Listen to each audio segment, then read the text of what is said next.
Yeah, go ahead, Jaspreet. Yeah.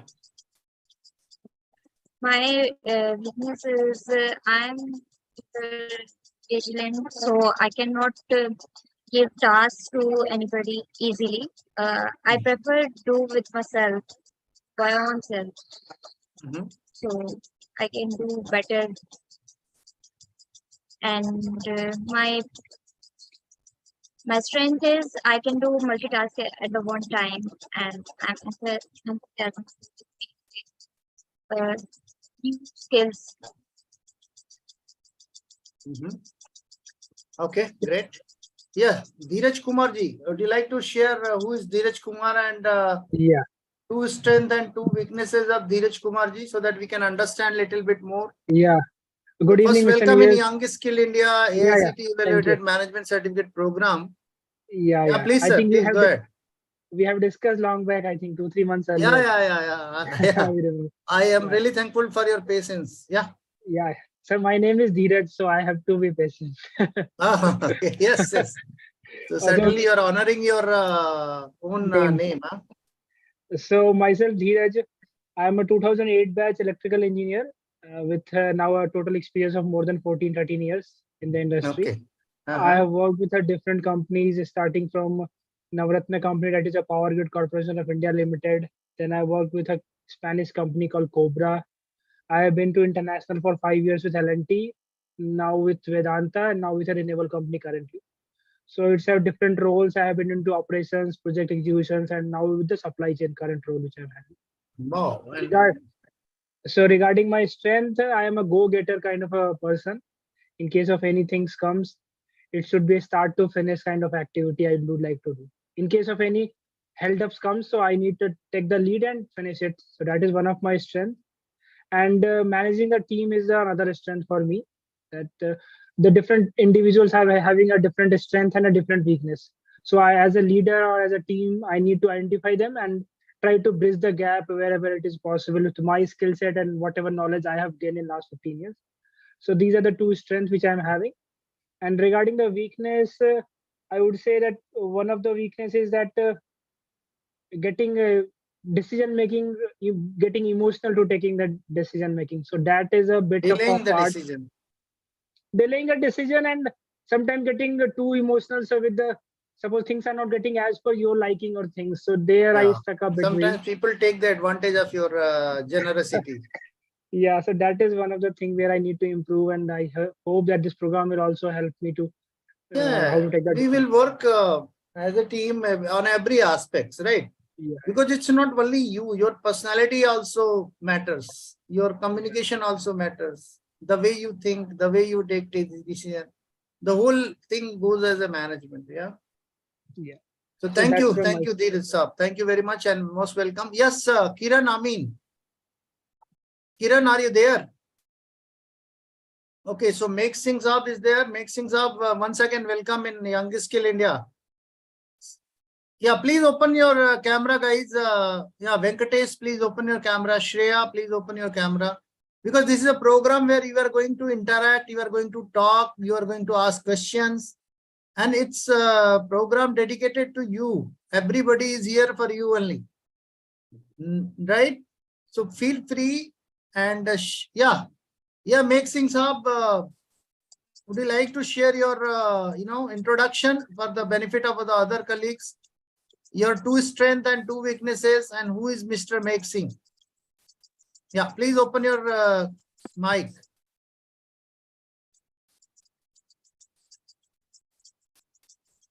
Yes, yes, sir. Yes, sir.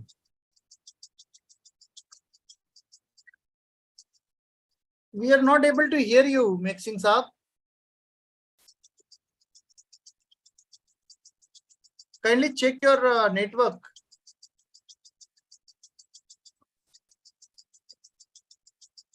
Hello.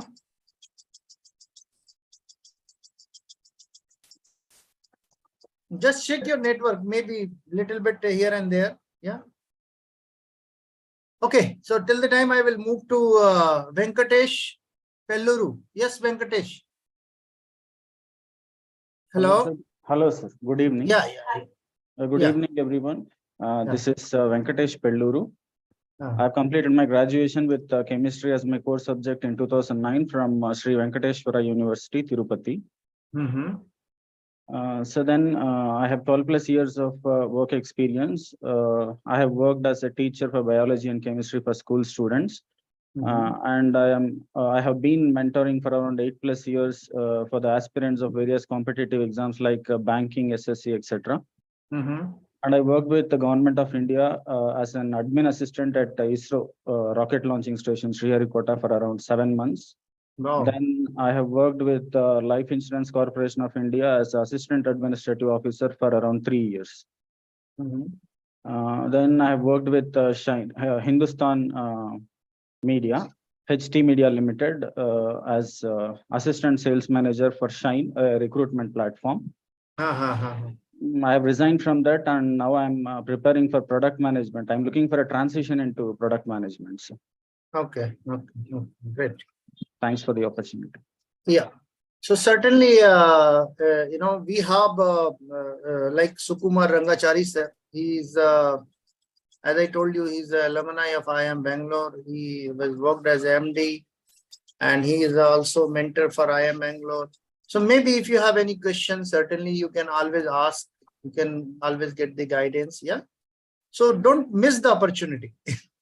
So whenever you are getting an interaction time, just share your problem as well, right? So possibly he can see the things much beyond what we can see because of his age, because of his experience, right? So don't miss such kind of opportunity. Do share while you'll interact in between. Abhi to just we are having a basic, you know, interaction. Yeah. Yes, Shreya. Yeah, would you like to introduce Shreya? Who is Shreya? And the 2 strengths and 2 weaknesses of Shreya? Good evening, sir. My name is Shreya. I'm from Bhopal and I have completed my graduation in Bachelor's of Commerce in 2022.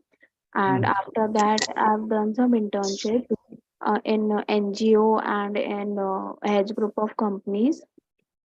And simultaneously, I have done some courses which are online. And currently, I'm taking training in digital marketing from Technogis company in Bhopal already. And I would like to share some of my strengths and weaknesses. My first strength is that I am a self-motivated girl, and I'm a very hardworking person. I always give my 100% to whatever work I do. And so my weakness is the biggest weakness is sometimes I go lack of confidence, so that I have to build. And sometimes I overthink things. So these are my weaknesses and these are my strengths. Yeah, never mind. Sometimes we are not getting the right platform, right opportunity, right kind of communication, right kind of environment. These things are also contributing that we are not able. We know everything, but we are not able to express. Yes. And after the incident, we realize, oh my God, I was knowing everything. Yes, sir. Yes, sir. So don't worry. In this program, by interacting only in the 6 months, you will be a very confident personality. Yes. Right? Right, sir. Yeah, great. Yes, Suman. Yeah, please. You want to say something? Share. No, sir. Only Okay, that. thanks. Yeah. Hi, Suman. Good evening.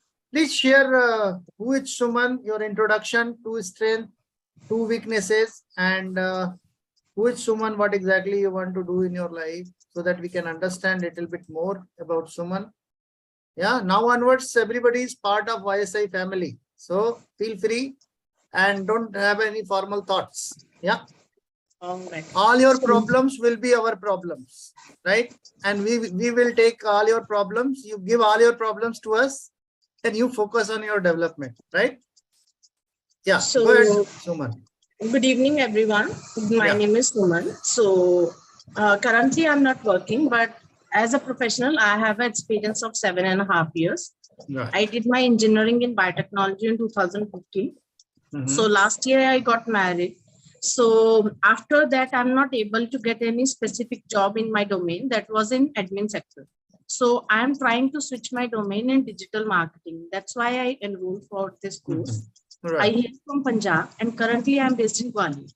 Yeah. So this is the reason I'm joining this course, and I have a lot of expectation in terms of getting a job assistance and everything.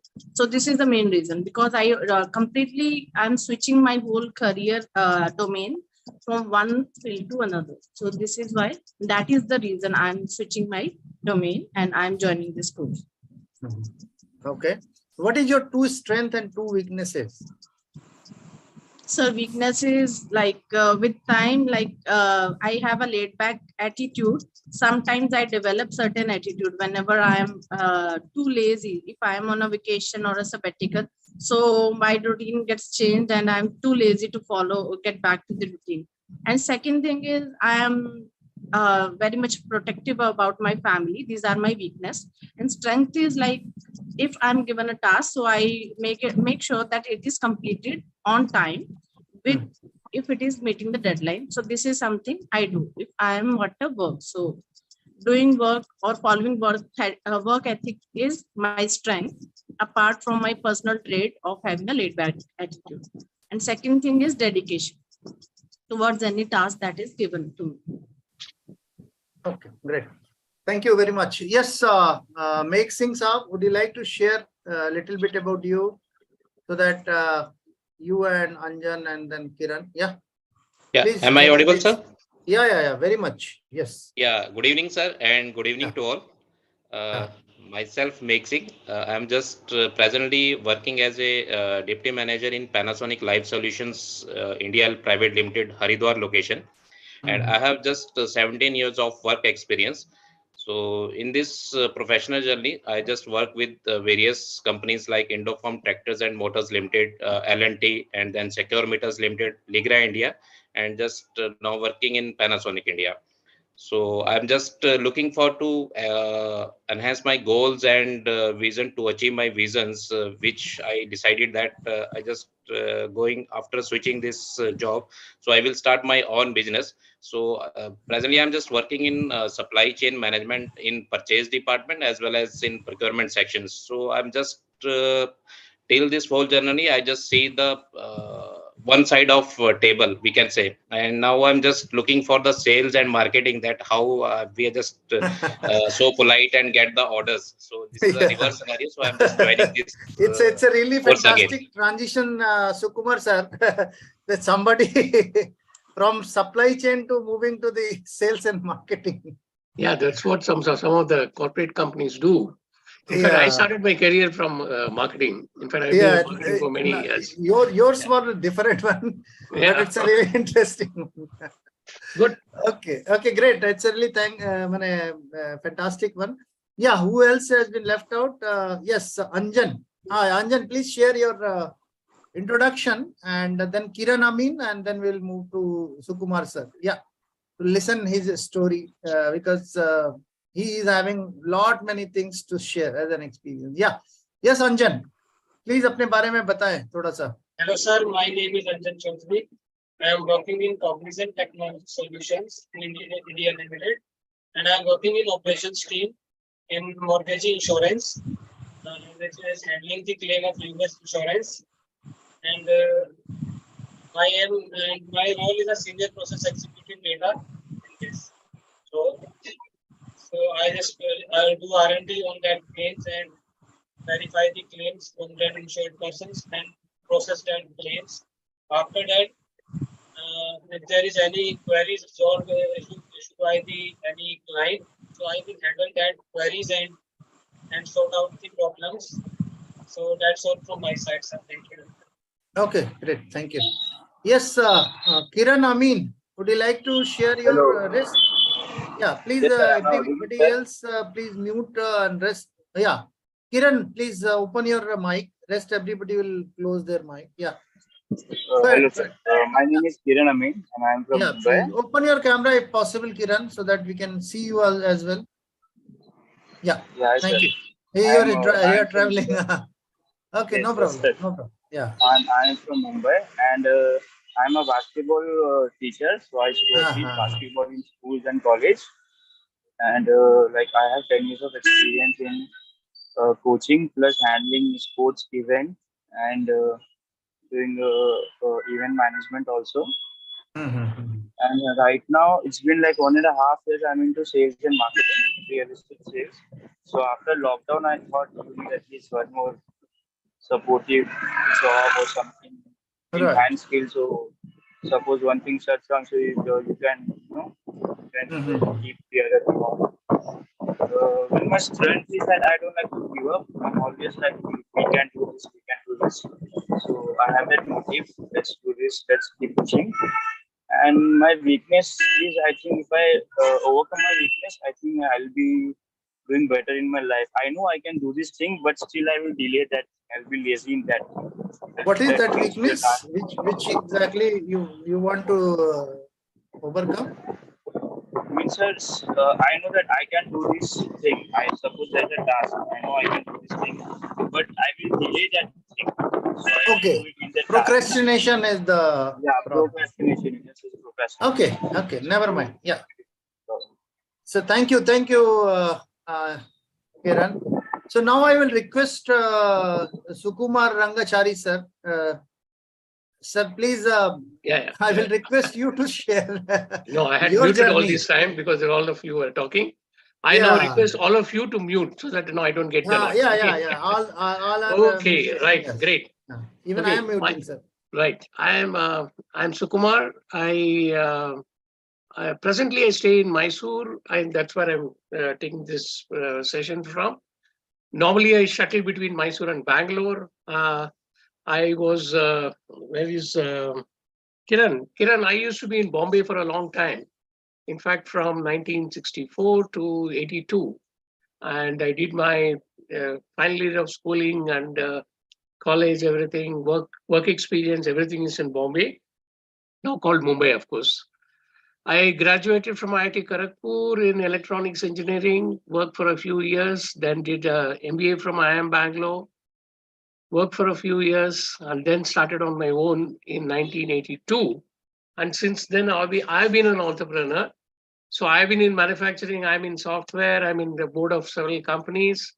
I've done floated at many NGOs, and one of the co-founders of YSI is my batchmate from IIT Kharagpur, Professor Rekha, and that's how I got into this program. Of course, Neeraj I met, and then we have bonded pretty well. Okay, so I'll keep that as short because we have a very long session ahead. Generally, this is the kickoff session on management principles. Normally, this what is we call as a management 101 is a subject which itself goes on for about sometimes even up to 36 hours. But then, of course, this being an abridged course, we don't have the luxury of the offline classes and interaction and other things. But at the same time, we will try to do as much as possible. Although you keep your mic off, I would suggest wherever, if you don't have a bandwidth problem, keep your video on, because that way at least I know that I don't see a blank screen. Okay. Yes, Dheeraj is smiling. That's good. Meg is. I see a mixed group of people here. I think the it's a very must... good group. In fact, very experienced. I know, but good experience, like Dheeraj, Meg, all that. You know, they're all very. They may bring lots of learning to the team. Yeah, but then of course we have very. Shreya is one who has. Probably passed out last year. Shreya, don't feel left out. Okay. You should be the one asking more questions now. Okay. And you should feel more confident that there are so many experienced people are there to support you. Right. So now they are fellow colleagues for you. Yeah. Right. So now you are no more alone. You have so much of networking and so many companies, big companies. Right. I am in LinkedIn by the same name. In fact, my name is quite unique. Although I don't have a typical South Indian you guys can connect with sir on LinkedIn. Yeah, you can connect with me on LinkedIn, and I would also get to know you better, and then we can interact if need be. Through LinkedIn. Yeah, that's another thing. Okay, So, sir, we will start now. It's 6:34. I'm saying that, of course, today being an inaugural session, maybe it will go on till 2 hours. Okay. So bear with me. I only see that Kiran is, who is driving? I see somebody in the car, no? Yeah, Kiran is sitting and somebody else is driving. Somebody is driving in the Bombay Yeah. traffic. Yeah. Yeah. Yeah, I know. Where are you in Bombay, Kiran? Kiran? Yeah. Hey, you are muted. Kiran, you're muted. Sir, I'm from Bandra. And you're traveling to? We are going Bandra West only for work. Oh, you came for some work. I used to stay on Linking Road, Santa Cruz. Oh, Not- Lincoln Road, Santa Cruz. Not far from where you are there right now. I was there for almost 15 Yeah, plus years. Yeah. Yeah, maximum 3-5 kilometers. Yeah, right. Okay. So anyway, we'll get on with it. So today's session is on management principles, which is the basic of management. After all, management by itself is a very vast subject. And the overriding or the platform on which the entire different branches of management stand is based on the basic principles. And so, or what we can even call the fundamentals, right?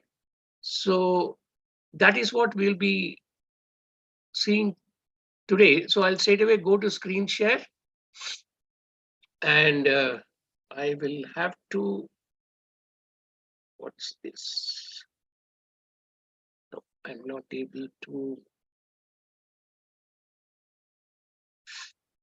move this. Okay, I'll move it. Right.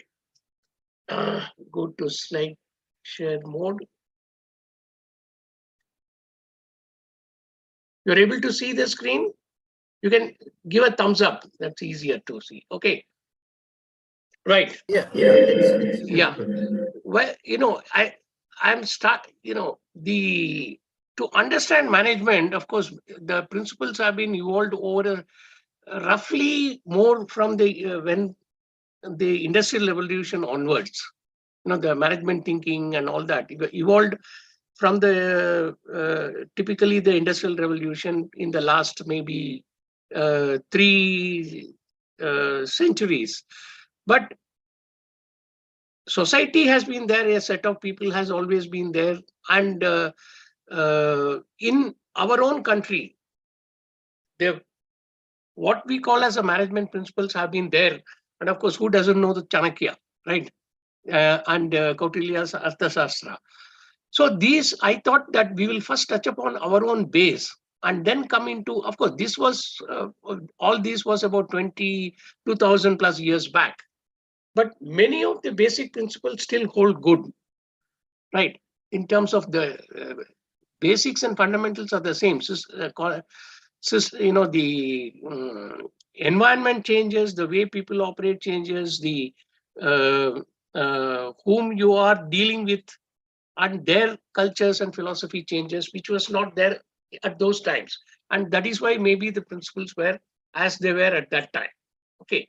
And there was a monarchy kind of a situation. And so that had to also is taken into account. So what I'm sure you know this great figure, Chanakya. Right. So the first Chanakya wrote these principles, but based on his predecessors, Kautilya, or based on the Arthashastra. I'm sure that I have a copy of the book, and of course anybody who is in management will vouch for that. He's the world's first management guru. Although, of course, in Western textbooks, we talk about Mary Follett, all kinds of names. But then, being Indians, we should know that the first management guru is Chanakya, right? So, meaning, who was Chanakya? Of course, born in 3 BC, that is before Christ, 3rd century. The lineage comes from Vishwagupta, Kautilya, and Chanakya. It is Kautilya's Arthashastra propounded and spread by Chanakya. So he pulled down the Nanda dynasty.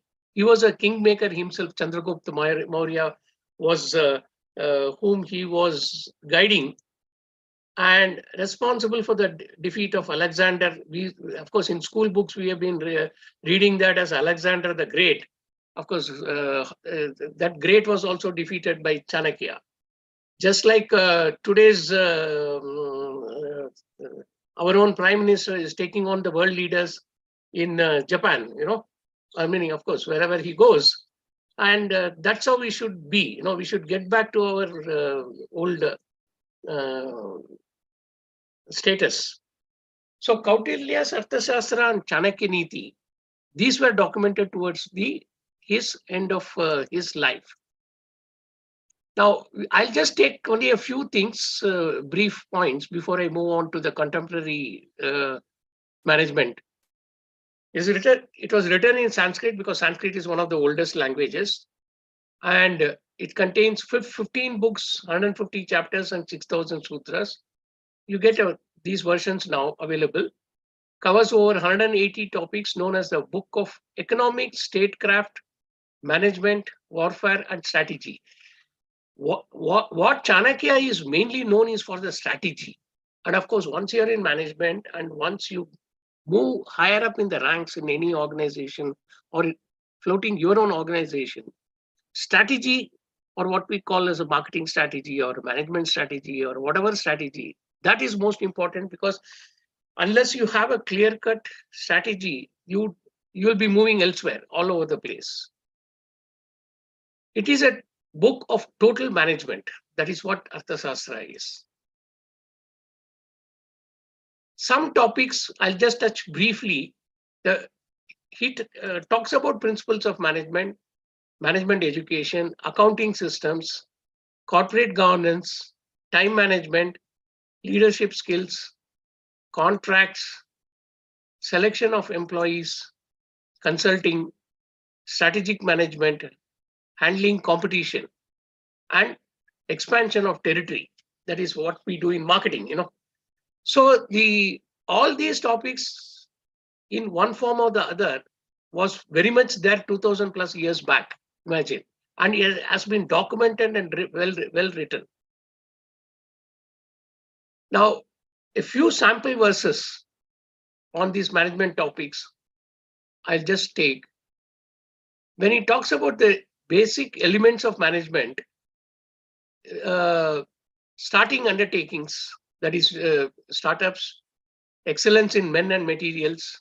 Of course, those days the machinery was not a very major thing, and money was not a problem in the way today it is. So men and material where things were concentrated on, deciding the suitable time and place, provide for failures, accomplishment of work. These are all covered in this chapter 1.15.42. Similarly, wealth creation, his famous quote is that wealth will slip away from a foolish person who continuously consults the stars. Like today, of course, everybody goes to the astrologers and all that. I frankly myself didn't do very much of that. 40 plus years I've been in business in various places, although once in a way we do listen to it, and then it's only for the satisfaction and forget it. You create your own future, your own thing. You have to be proactive in whatever you do. You need to understand the situation deeply before you venture into anything. So only for wealth is the star of wealth. What will the stars do? Right? That's what he asked. Capable men will certainly secure wealth at least after 100 trials. So perseverance is one of the things which is needed in management, and this is in the chapter 9.4.26. One more aspect was what he talked about. Of course, it is not corporate governments as what we have now, but that is what he meant at that time. In the happiness of the subject lies the benefit of the king, and in what is beneficial to the subjects is his own benefit. So obviously a king cannot reign unless, and his only task is to do things which are beneficial to the subjects. Not like, of course, like some of our governments who give freebies and then don't do anything. But at the end of the day, all this will cost you. And countries have lost themselves, which you will see sometime later. Then you have, he has talked about selection of employees in a trainable person is one who has the following qualities: desire to learn. All of you have, sitting there in front of me. Effective listening ability. Now, this is extremely, extremely important. See, if about, let us say, 100 students attend a class, it is not necessary that all of them have the capability to listen to the same thing, and listen, understand and digest. That is something which you need to develop.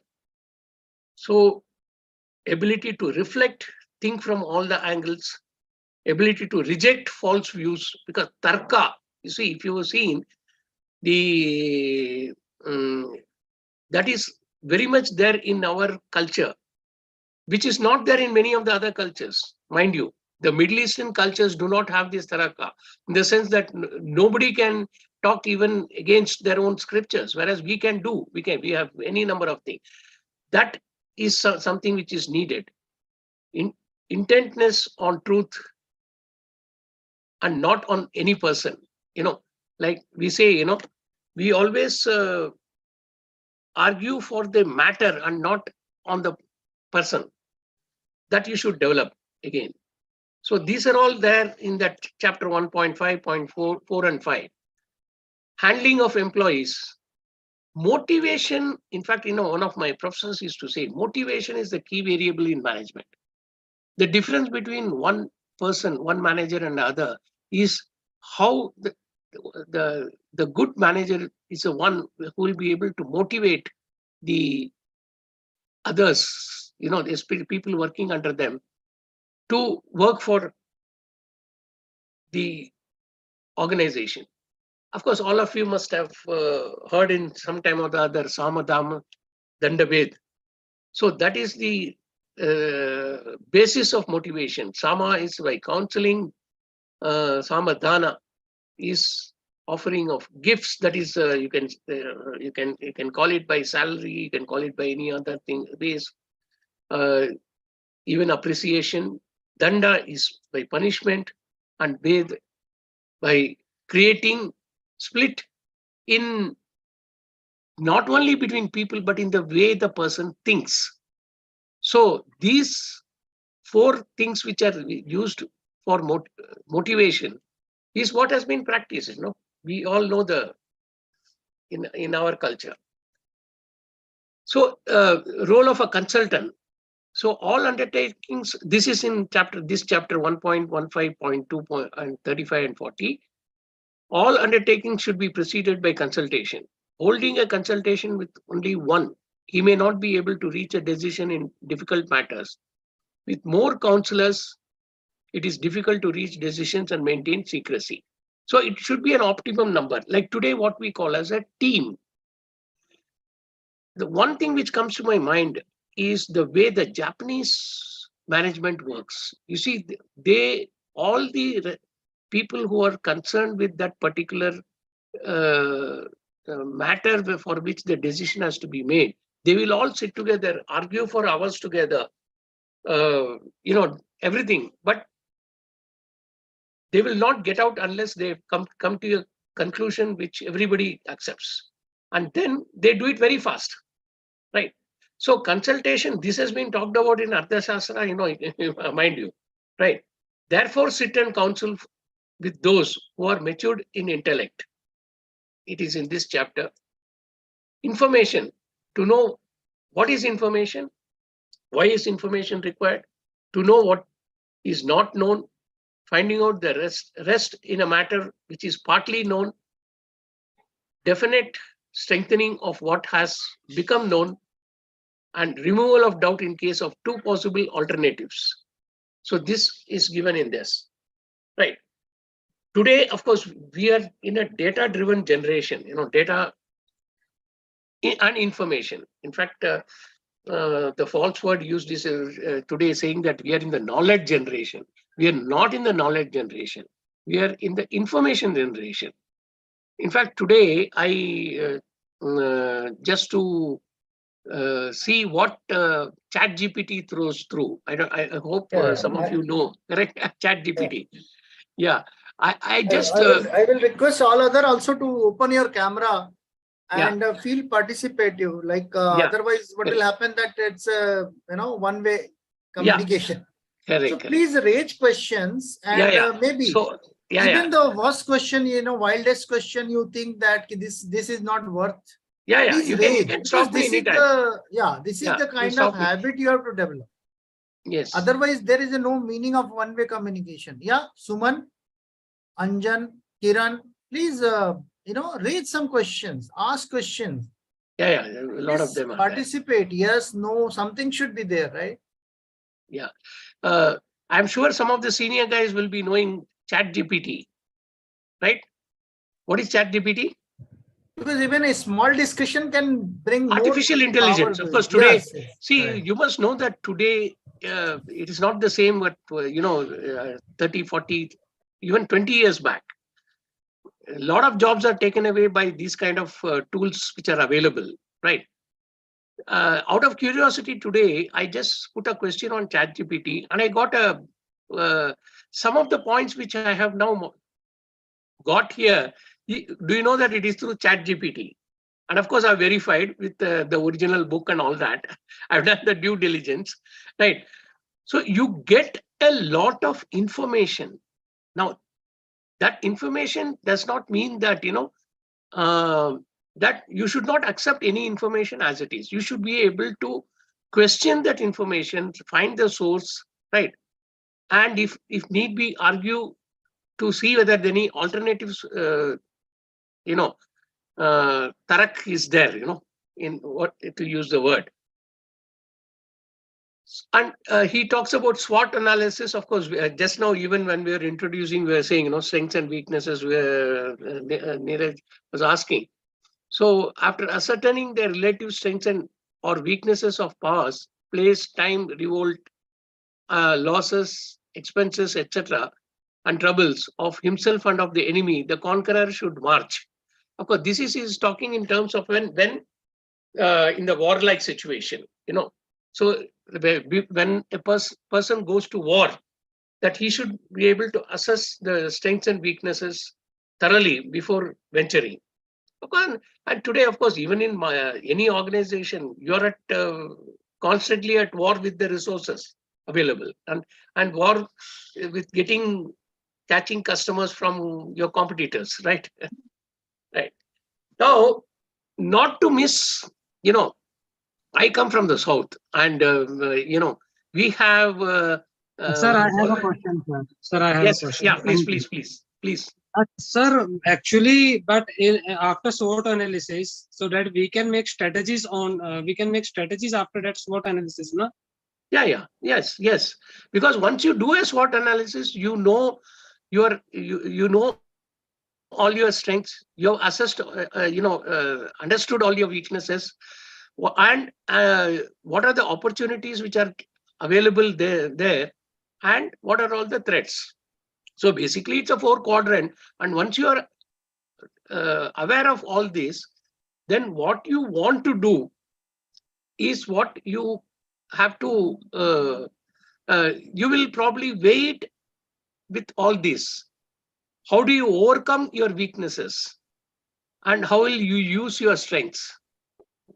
Yes. And opportunities also mean timing. Many a times, it is like even when you when you go to a war, you don't go at any time. You wait for the weakness of the other person, right? Yes.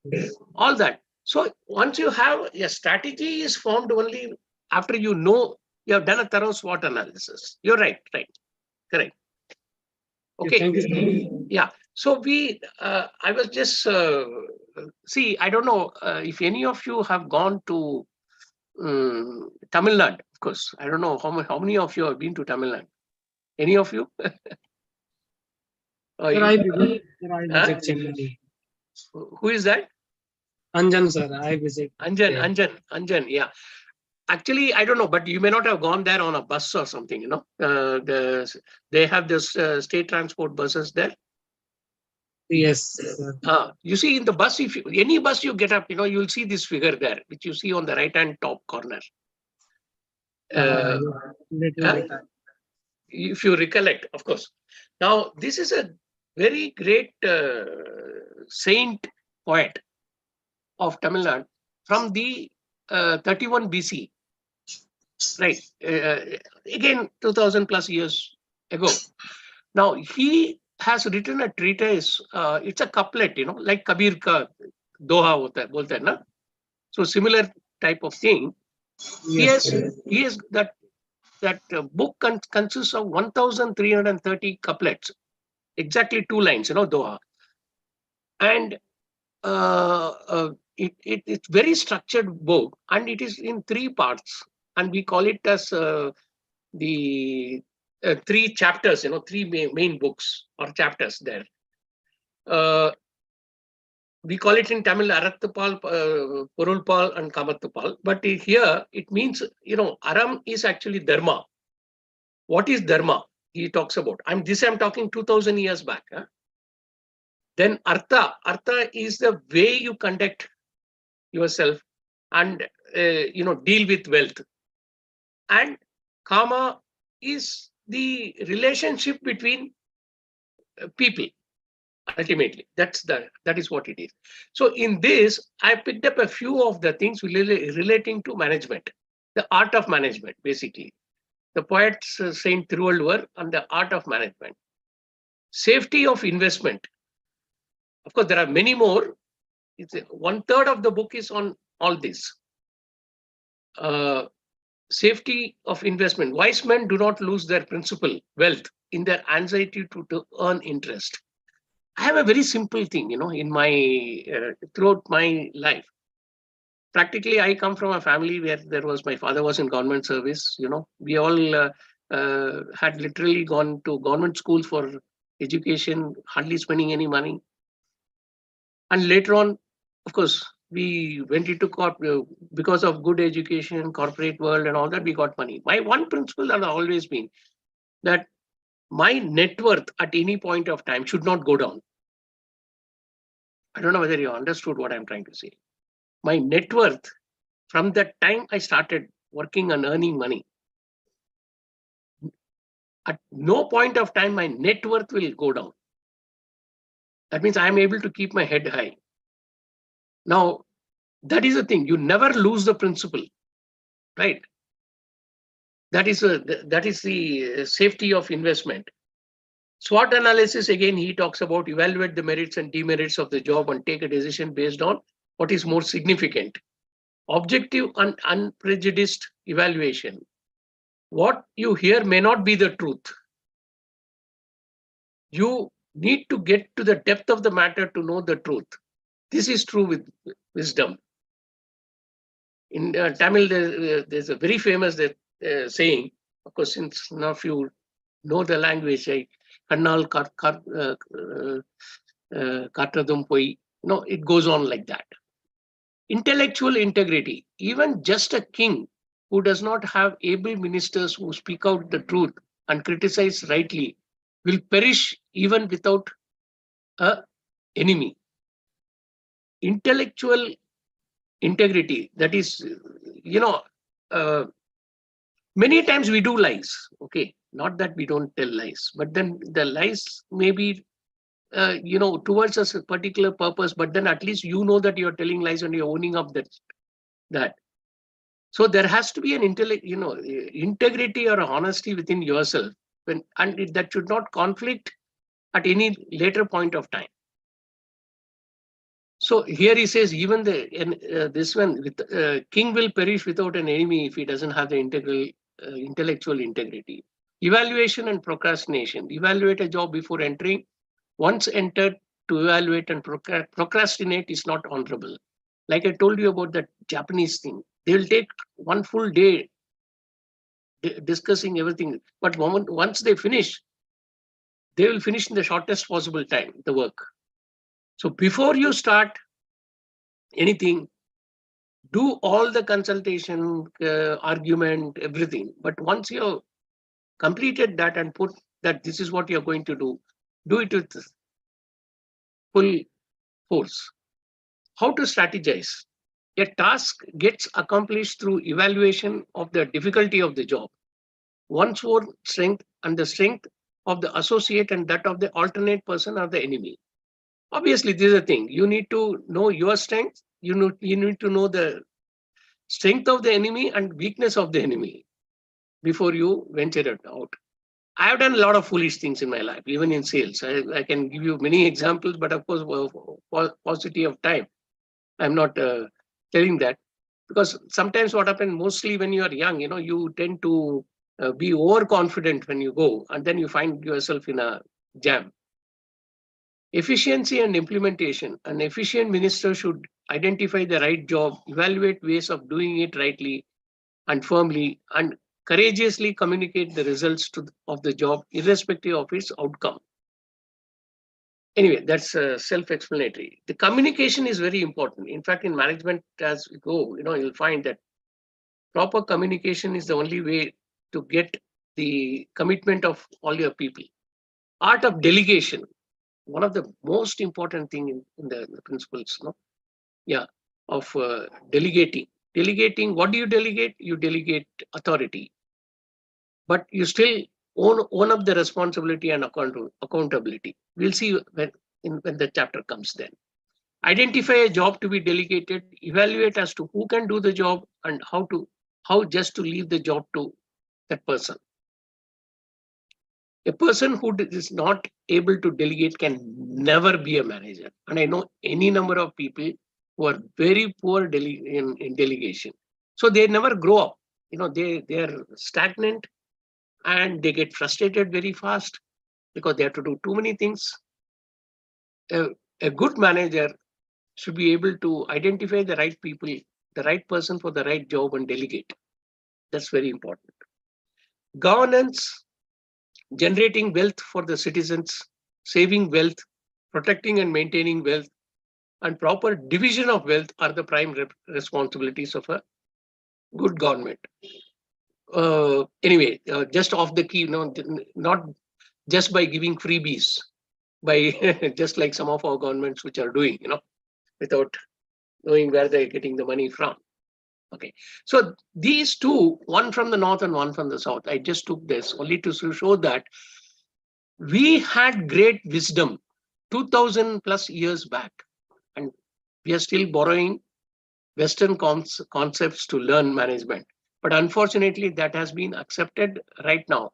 And while doing that, and whenever you get time, please do look at our Indian knowledge systems. Okay, that will give you, strengthen your roots and to be an Indian, right? So that is what my appeal is to you all. Okay, now I come to the hardcore subject of management, which is, Sir, just a question. Dheeraj here. Yeah. Tell Sir, me. you are referring that your net worth should not be less than whatever you have started. Just an example which you're telling. But in a current scenario, if you doesn't look for the right investments, the inflation and things, it will be reducing your money only. If suppose you are putting no. See, I am not saying that. See, when you say net worth is assets minus liabilities, basically, right? Correct. Now, when you're borrowing, that borrowing money, if you are spending on, Aisho Aram, right? Okay. Samajh gaya na? Yeah, correct. You definitely will fail. But if you have invested that borrowed money on capital to earn more money, correct? Then it is good. Yeah. So in any case, even at that point of time, your assets will be more than liabilities. Correct? Samajh gaya na? Most people fail only because they borrow money and instead of investing in capital, right? Whether it is fixed capital or working capital or whatever it is, they spend money on fizul, buying cars, going on trips and other Facilities, things. Yeah, correct. facilities No? and Right. That you can do only when you earn surplus. Till then, you'll have to be, correct. yeah. Okay. Thank you. Yeah, that it's as simple as that. You're right. I'm glad you asked this question. Yeah, but that has been my principle, and even at difficult times, I never had any problem in managing myself and my family. At any point of time. And your mind is cool. I don't need. I have enough assets to back up the liabilities at any point of time. Right. Otherwise, Yeah, you'll become like Vijay Mallya or something. Run away. Correct. And there are many of them sitting in London. Okay, so so we come to the contemporary management, which is what has been evolved over the last 300 plus years. I told you from the Industrial Revolution, and this is fairly well documented and then being taught all over the world. Right. There may be slight variations, like the Japanese have their own way of doing things. And the Chinese may be having it, because I have not come across any Chinese form of management. But otherwise, most of the Western world and in India, which is borrowing the management thinking from the West, we all follow what we are going to discuss from now on. Why manage? Can somebody says why manage? You can just let things be as it is and let anybody do what they want. To get the best results in a right span of a time. Correct. Absolutely. Very simple. To So get it the is best a way result. of discipline also. It is a way of Discipline. discipline. Correct. If everybody does whatever they want to do, then it will be chaos only, Like the second. Manage what? What do you manage? Venkatesh, what do we manage? Sir, we can manage as we can. We woke up early in the morning, so we know what task we have to done in the evening and afternoon. So that is also the part of the management. Everything is management. No, what you're saying is right. Everything is management. What is it that you are managing? Sir, we people manage management. wealth. People, okay. People is one. Then what else? Wealth management. Money is one. Correct. Okay. Time is another one. Correct. Time is another. Asset management. Yeah. See, in short, everything that is resources, whatever resources available to you, including time, is what you are managing, right? We manage, in management jargon, we say that we are managing the factors of production.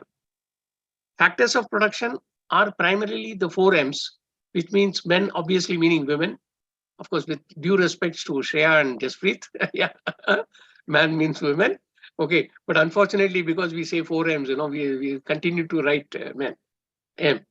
Okay, money, materials, machine, because machinery in the sense that everybody needs machinery in some form or the other, some capital thing. Even a dentist needs a dentist chair. It needs, the equipment which is used for doing their work. Even including a hajam will also need, right? So everybody needs a thing, whatever be the occasion, you need. Resources, basically, the moment you talk about resources, it is scarce, right? Money is scarce. You can't put unlimited number of people to do a simple job. You can only put that many number. Materials you cannot waste. So that is limited, correct? And availability of machinery is also limited. No, you can't, they're expensive. So that is limited. So all resources, time again as a resource is in short supply. Once you while away the time, you cannot get it back, correct? So sources are scarce. Manage effectively and efficiently. Now I'll just come to this. Give me 1 minute.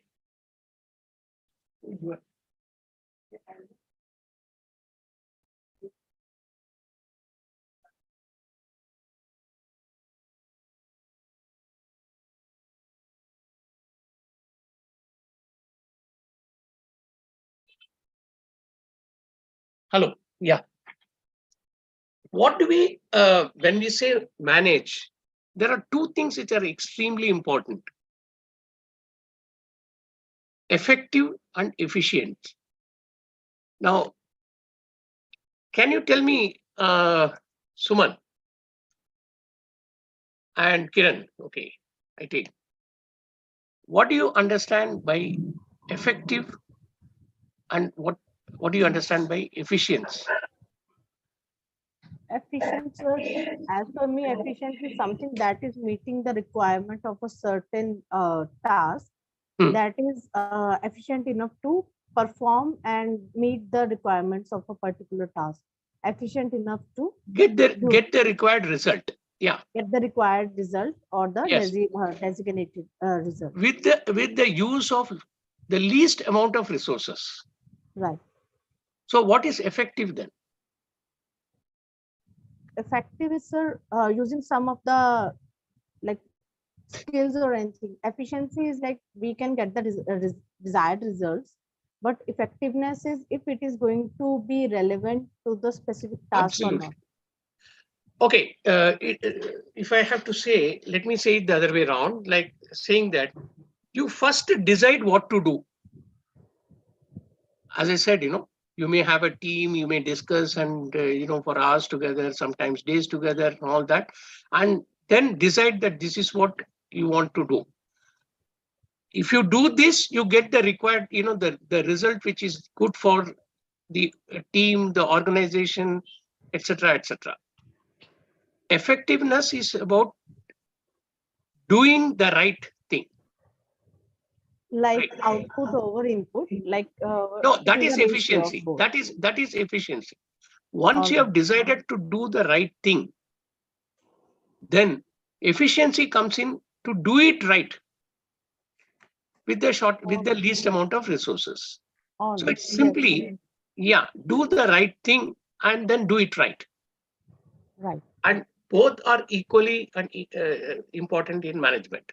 So whatever you talk about in management will have these two factors into account. That is being effective and being efficient. You may be doing the wrong thing very efficiently, then you won't get the result, right? You may have decided to do something which is going to be very effective, but then if it is like some of our government projects, which take 5 years, 10 years, there's no meaning. It has to be done with the least amount of time, with the least amount of resources, although the end result may be good. So both are equally important, to do the right thing and then to do it right. Okay, so this is across all management, and that's why we call it as a basic principles of management. Okay. Now, sir, yeah, please. You can elaborate once more, sir. Efficient is clear. Effective once more. See, effectiveness in management is about, like, let us say strategy. If you're talking about strategy, let us say, see, in the sense that you have multiple tasks to do. Okay.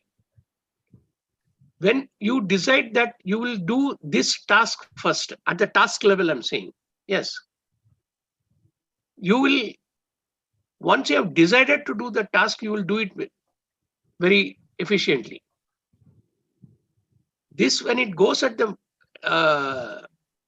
like you want to expand the markets, right? Now, which is the markets which you will choose will depend upon various factors, let us say, right? Or you want to diversify your products. These are higher level, I would say, even say that they are higher level decisions.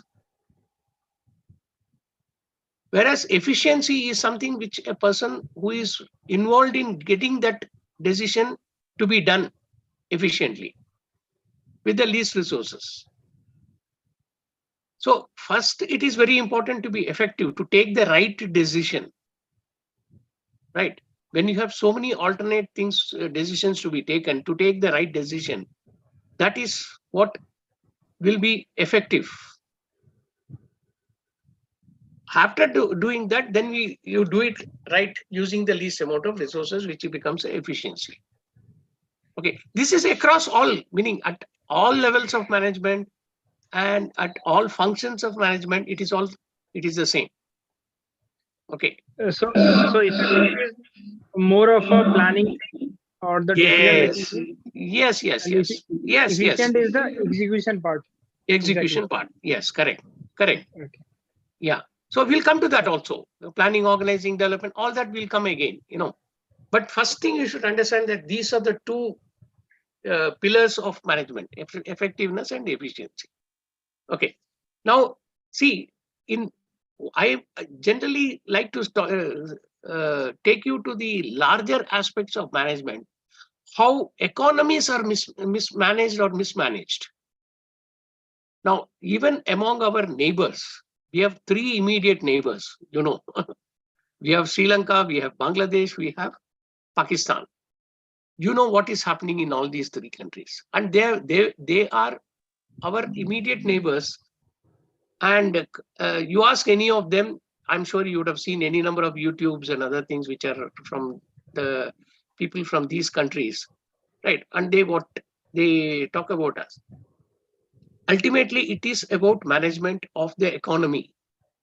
We have, not that we have not mismanaged, we have mismanaged. In the last 75 years, maybe about 60 years of mismanagement has happened also, right?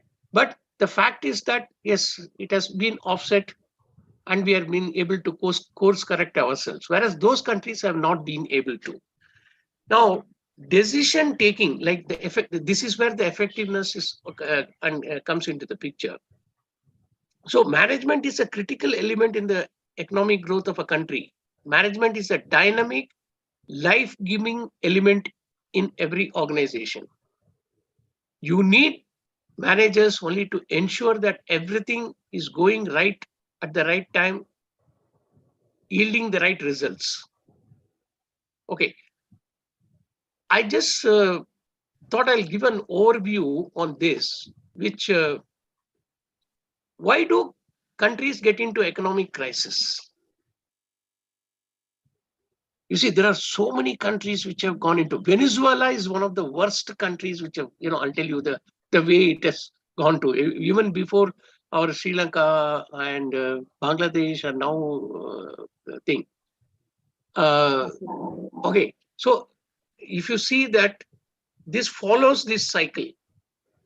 Now, you want to break away from this cycle, you have to break somewhere. And that is what managers in the sense, the leaders in all countries will do, good leaders. I'm not going to take my time going through this, but anyway, I'll be sharing this PPT so you can see that at the later stage and study for yourself. Okay. But I do have two more slides as to, in case of what happened to Bangladesh, what has happened to Sri Lanka, how badly they were mismanaged, and India is bailing out Sri Lanka, right? India definitely will not bail out Pakistan, right? And that's how things are. So even in your own organization, your country, your organization, your department where you're dealing, you have to ensure that you are being effective and doing the right thing first before you decide to do it right. Okay. Now I have, when we talk about management, there are three things which usually come into picture: administration, management, and leadership. There are basic differences between the three, but every person in an organization tends to graduate himself towards from being a manager to a good administrator to become a leader. Right. Now, you have heard of the Indian Administrative Service? Yes, sir. Yeah, all of us know, correct. City in India, we all know India. Why is it called the Indian Administrative Service and not the Indian Management Service? Anybody? Kiran? Sir, And there- administration only can make laws only. Administration, Is making laws. They are deal. yeah. Administration, see, there is also a certain level of they can make policies, they can make laws, they can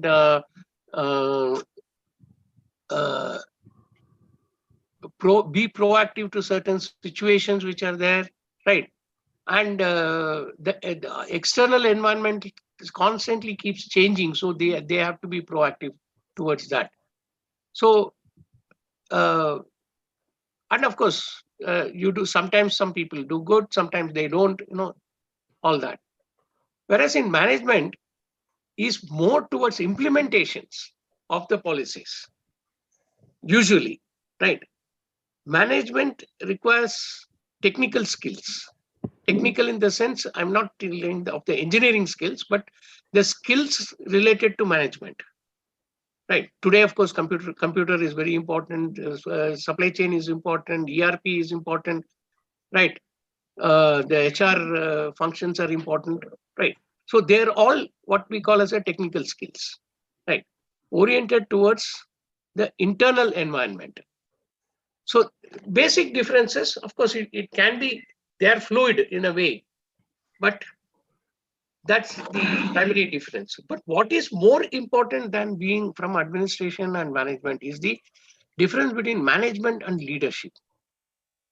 I personally will say that you have to, over the years at least, one cannot do it immediately. You must graduate yourself from being a manager to a leader. Like, if you want to be a person like Modi, our Prime Minister's office, do you know how many people are there in the Prime Minister South Block office? Anybody know? Sir, actually, one of my relatives is working there. South Block. How many people work? Do you know? Senior level people, senior, junior, all meaning number. Just give a guess. So one of my friend is working there. He's working in army and airport. Yeah. But he's working in the South Block, right? Yes, sir. So there are nearly 400 people working there. The amount of about 25 plus IAS officers themselves are there in South Block, all helping Modi to take whatever decisions he's taking every day, right? 400 people. Now, for him to become a leader, meaning be a leader, become a leader and all that, he first of all, he has to be a good manager to start with, right? Now, he started from being a manager, of course, at the grassroots level in the shakas of RSS, BJP, all that. Then he became whatever MLA in Gujarat. Then from there, 3 terms of chief ministerships, right? And then became the thing.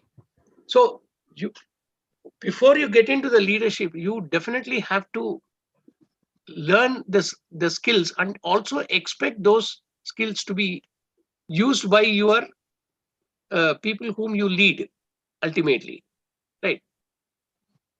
So it's a process where the management has is usually task oriented, transactional, doing things right, as I said, doing the right things and doing things right. Events and tasks, rational thinking, instructs people, cognitive, relies on authority, push approach thing. See, relies on authority is something that's very important. Now, in the sense, in most of the places where you work, are you accountable for what you do? Yes. Yes, yeah. Please. Are you accountable to what you do? Have you understood what? Who are the senior guys here? Dheeraj sir. Yeah, whatever I'm doing, I'm accountable for that.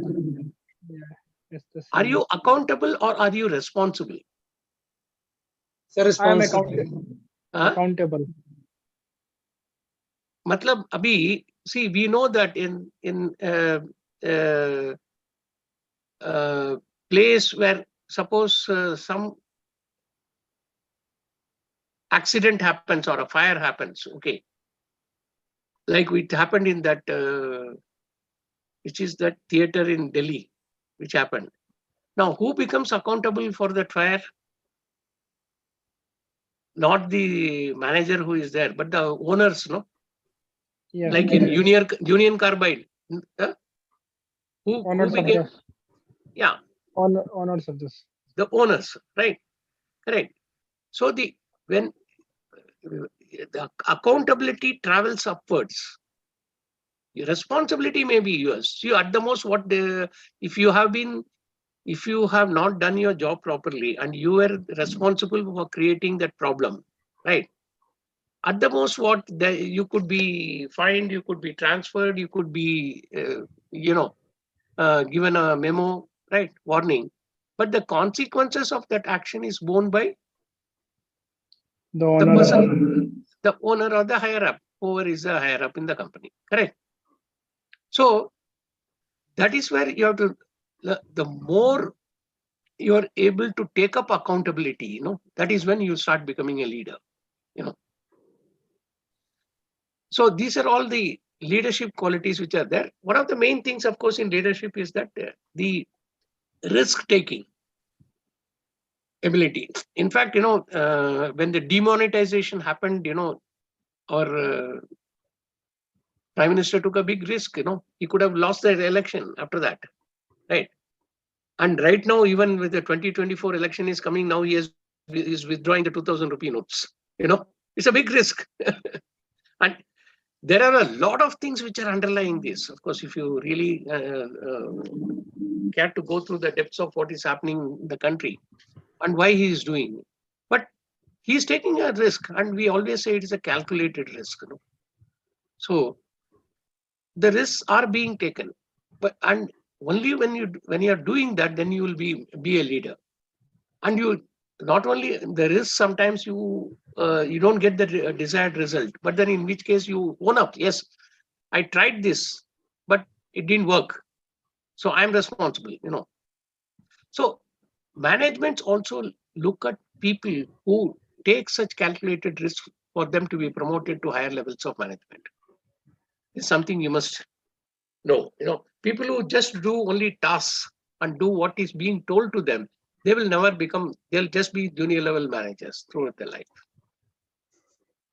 Now, the principles, the approach to principles of management is primarily the functions of management are planning, like here, if you see in this slide, of course, this is taken from that Kunz and O'Donnell book, which is the Bible for Management 101.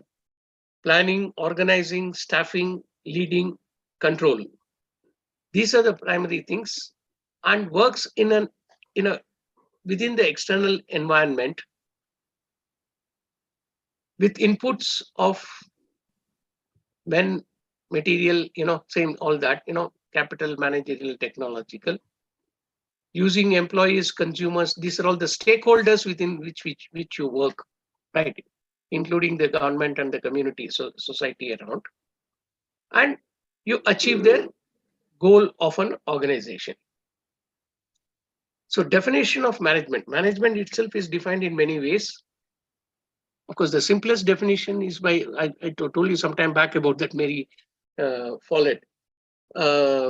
Management is the art of getting things done through people. She just says getting done through people, but actually it is things done through people. Management is the process of designing and maintaining an environment in which individuals working together in groups efficiently accomplish selected aims. Selected aims, you see. Management does not select the aims. It is the board, let us say. See, I'm on the board of BPL, I'm on the board of companies. We take the decision as to what is to be done.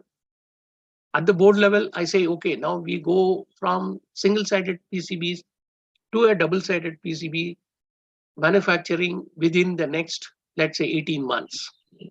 That's a board level. Once it is taken up, then it goes to the operational managers and the CEO and other things of the company, and they start working on it make the project report, this and all. So that is the actual act of managing is done by the managers, right? Whom we call as manager, right? From CEO is a manager. As managers, people carry out the managerial functions of planning, organizing, staffing, leading, and control. Management applies to any kind of organization. Okay, if I say I'm having a charitable trust, I am having a charitable trust. Does management apply to that? Yes, sir. A municipal corporation.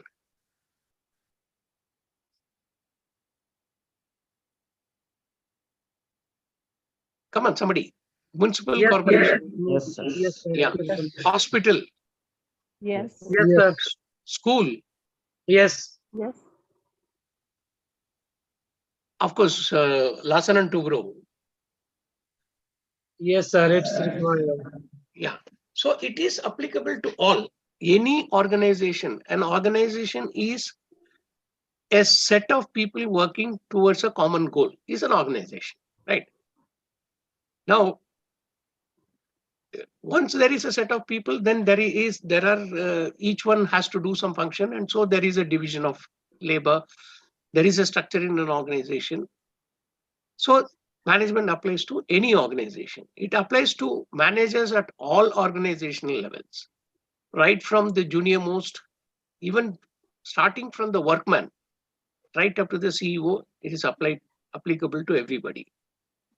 The aim of all managers is the same. Now, this is something is extremely, extremely important for you to understand, to create a surplus. Okay, in a charitable trust organization with, let us say, promoting some cause, you say, today we talk about sustainability, the forest conservation, let us say, or something, or I don't know, anyway, plastic, okay, reducing plastic usage is an NGO. What is creating a surplus? Set it awareness. Yeah, correct. Right? See, ultimately, there has to be an end result which is measurable in some form. The unit of measurement may change, but may be different. It need not be always rupees. Correct. When it is rupees, then it is a profit. Correct. And those organizations are for-profit organizations. When you have a not-for-profit organization like an NGO, the result is how many people you have impacted by doing what you are doing, how many whatever you have impacted, like tiger conservation. Suppose we switch the country started, now tigers have increased in numbers, so that itself is the creating the surplus, right? So the surplus need not be by money terms all the time, but the surplus can be measurable in terms of different units, and that outcome can be visible in whatever form in the annual report of an organization, let us say. This need not be only in terms of money, right? So, but the aim of all managers is to create a surplus. You cannot go down. You have to keep going up and do better and better. That's all. So managing is concerned with productivity. This implies effectiveness and efficiency. Productivity is, again, output over input, like one of you said very simply, that output, input can be all the factors of production. Output is what you deliver with that, So that is what basis of management is, giving higher and higher productivity. Okay. Sir, I have one question. Yeah, sure. Sir, is manager become a good risk taker? See, risk taking, see, depends upon the authority which is vested on you at your level.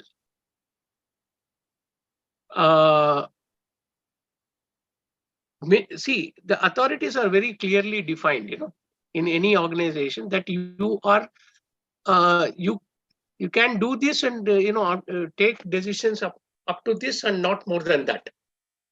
Correct. Thank you. Like if you're a junior level manager and you want, you think that, if I buy this machine, my production can improve and all that. You can't just go and buy that machine and say, today I bought this machine, correct. You can at the most give a proposal to your senior in the department for him to take it up to the higher levels of management, get it approved, get the required funds, and then the concerned purchase department buys those machinery and then put it to you. Right. That is the thing. But the risk what you're taking is to propose and stand by it. Yes, that risk definitely is there. At the most, what you'll get rejected. Right. People don't take risks most of the time because of the fear of rejection. If you are able to overcome that fear, obviously you will start becoming better and better manager. Correct. So, risk is something which, in fact, one of the latest things we talk about, how much of delegation is given to people in an organization to take risks. Otherwise, what happens is the risk keeps going up and up, right up to the top CEO level. Because lower down, nobody wants to take risks because they have not been authorized to take those risks. Right. It's difficult to understand at this stage, but later on you will definitely understand what I'm trying to say. That not all organizations do it. In fact, my first third job after I was with a company which was actually a multinational company, which had a highly British culture, totally British culture. You can't. You have to do exactly by the rules and regulations of those cultures. And I was a product manager, and coming immediately after from a IIM background, I cannot sit around, waiting for things to be happen. Many a times I've done things which are not acceptable by, at my level of working. And but I have defended that. When my general manager in the division or my immediate manager used to call me, I said, no, I definitely did this because I thought it is definitely in the interest of the organization. Getting, so I have defended myself. But very few people do that. So, but risks have to be calculative, and you have to stand by the result of what happens after you have taken that decision, executed that decision. Okay. Right? Yes. Yeah. Yeah, you will understand slowly and slowly. It's nothing. See, this is where, when we say it, the more you do, then you will start start reading things about it, and then form your own clear idea about it. Sir, you were discussing about the different countries now, economies of our neighbor countries. Yeah. So what is the difference that we are doing and they are unable to do? Means how you differentiate on a simpler things, means management. See, ultimately, most economies have the problem of being populistic. See, they want ultimately, if it is a democracy, in a democracy, every 5 years, 4 years, the election takes place, and they want to please more and more people. Or the second leg is of corruption, where people take away so much of money, the jobs are not being done. So just like we talked about the net worth of an individual, if your net worth or the GDP, your total output, less the liabilities, you know. It is like today, a country like Pakistan owes, in fact, I'm just reading that article, which is around 4 days old.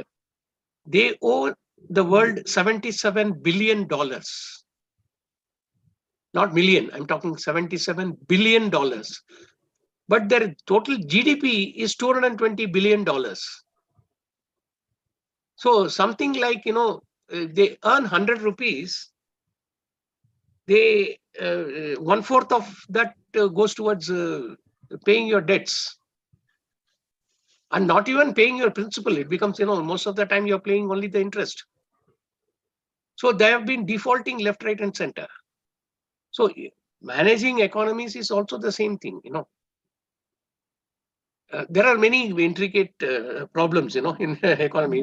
What happens is, because we have elect governments every 5 years, this government says that I'll do all this, but the effect of it will be go to the next government. No? So why do I bother?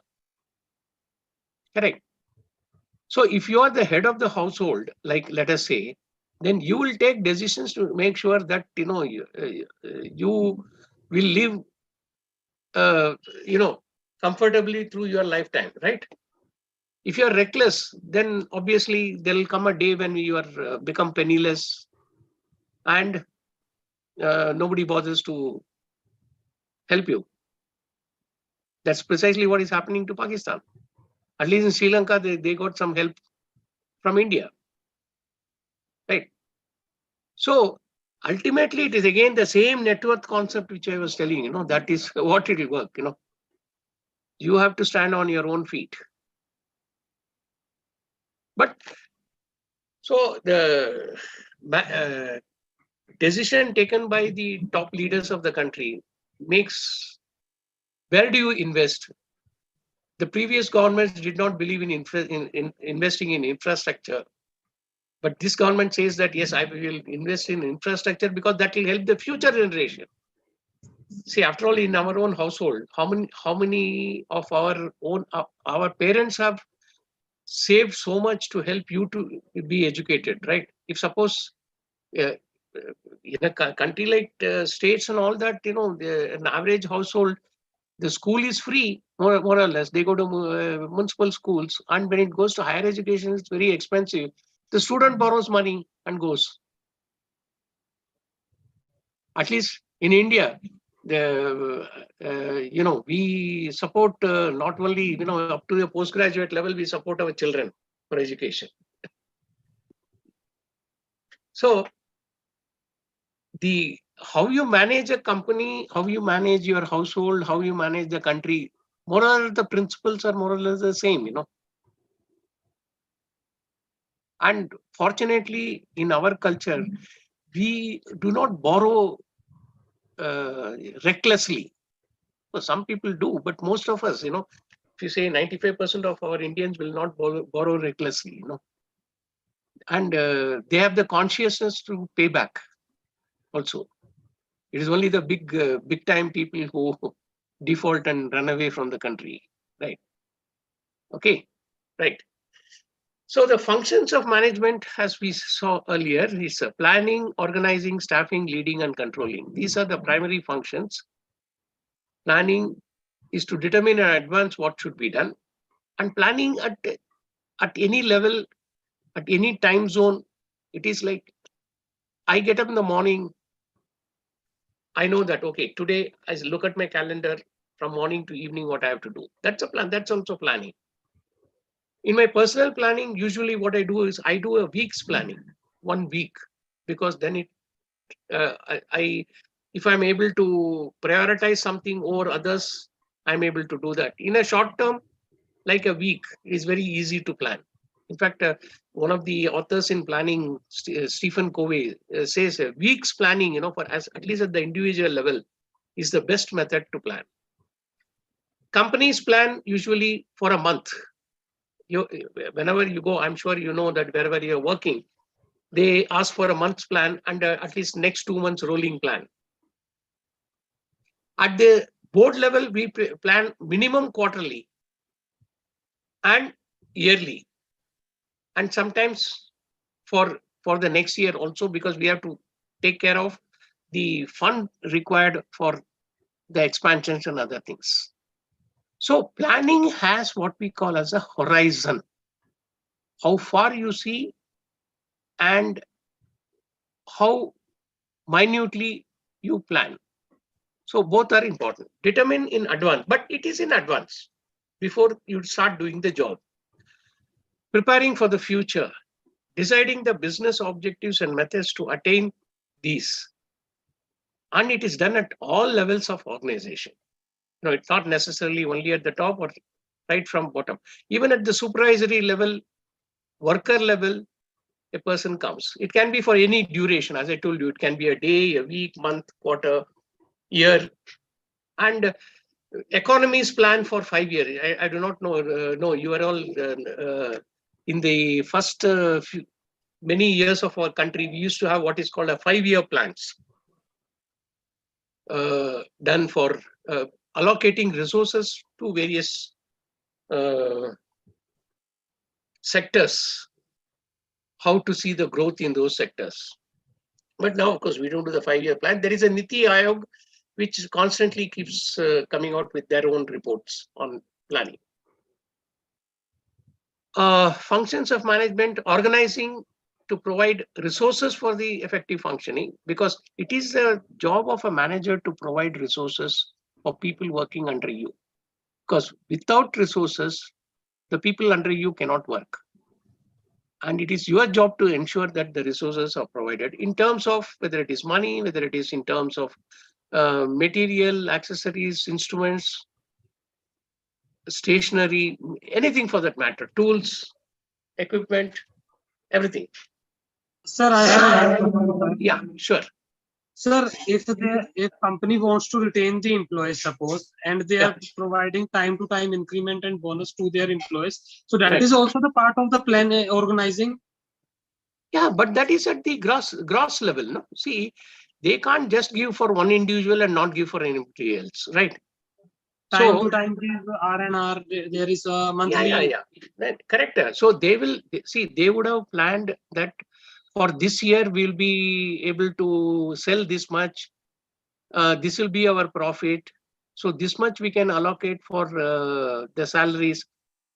See, again, if for the same output and for the same revenue which you generate, suppose you start taking more and more people, because people are lazy, they are not doing the work, and you take more and more people. Okay, let us assume that.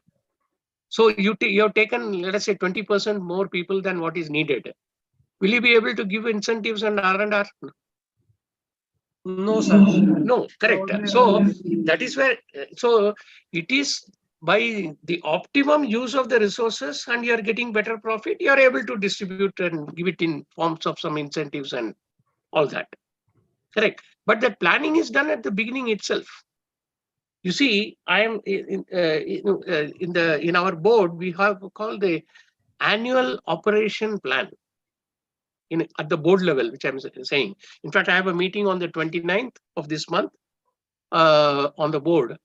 We have already had 4 sittings on that. This is a final sitting on 29th of May. And we are about 6 directors, right? So we go through minutely everything to ensure that our objectives are achieved, how the finances are done, what investments we have to go through, what manpower to employ, right? And what salaries. Sometimes we don't give any increments to the higher level staff, but then we have to give it for the junior and operating level people. Correct. So all those decisions are taken very well in advance with the beginning of the year itself. In fact, we should have finished all these by April, but we got delayed. Actually, 29th May, we are meeting. Correct. But what you say, these are all decisions taken well in advance. Okay. So human and material needs to be organized with the raw materials, whether just we call it just in time, you want to get material, or you want to get 3 months before. If you get materials in advance, that means you are locking up money, right? Because nobody is going to give you without paying money, right? And as we discussed now, if you have more people, then you're able to pay less or give less incentives. So you should have the optimum number of people. At the same time, if somebody leaves the organization suddenly, there should be some buffer to ensure that the job is done. So personal management is again a tough job by itself, tools, capital, etc. Then design and develop human organization to carry out plan. This is where the HR is there. Then staffing, getting the right person for the right job. This is again HR job function.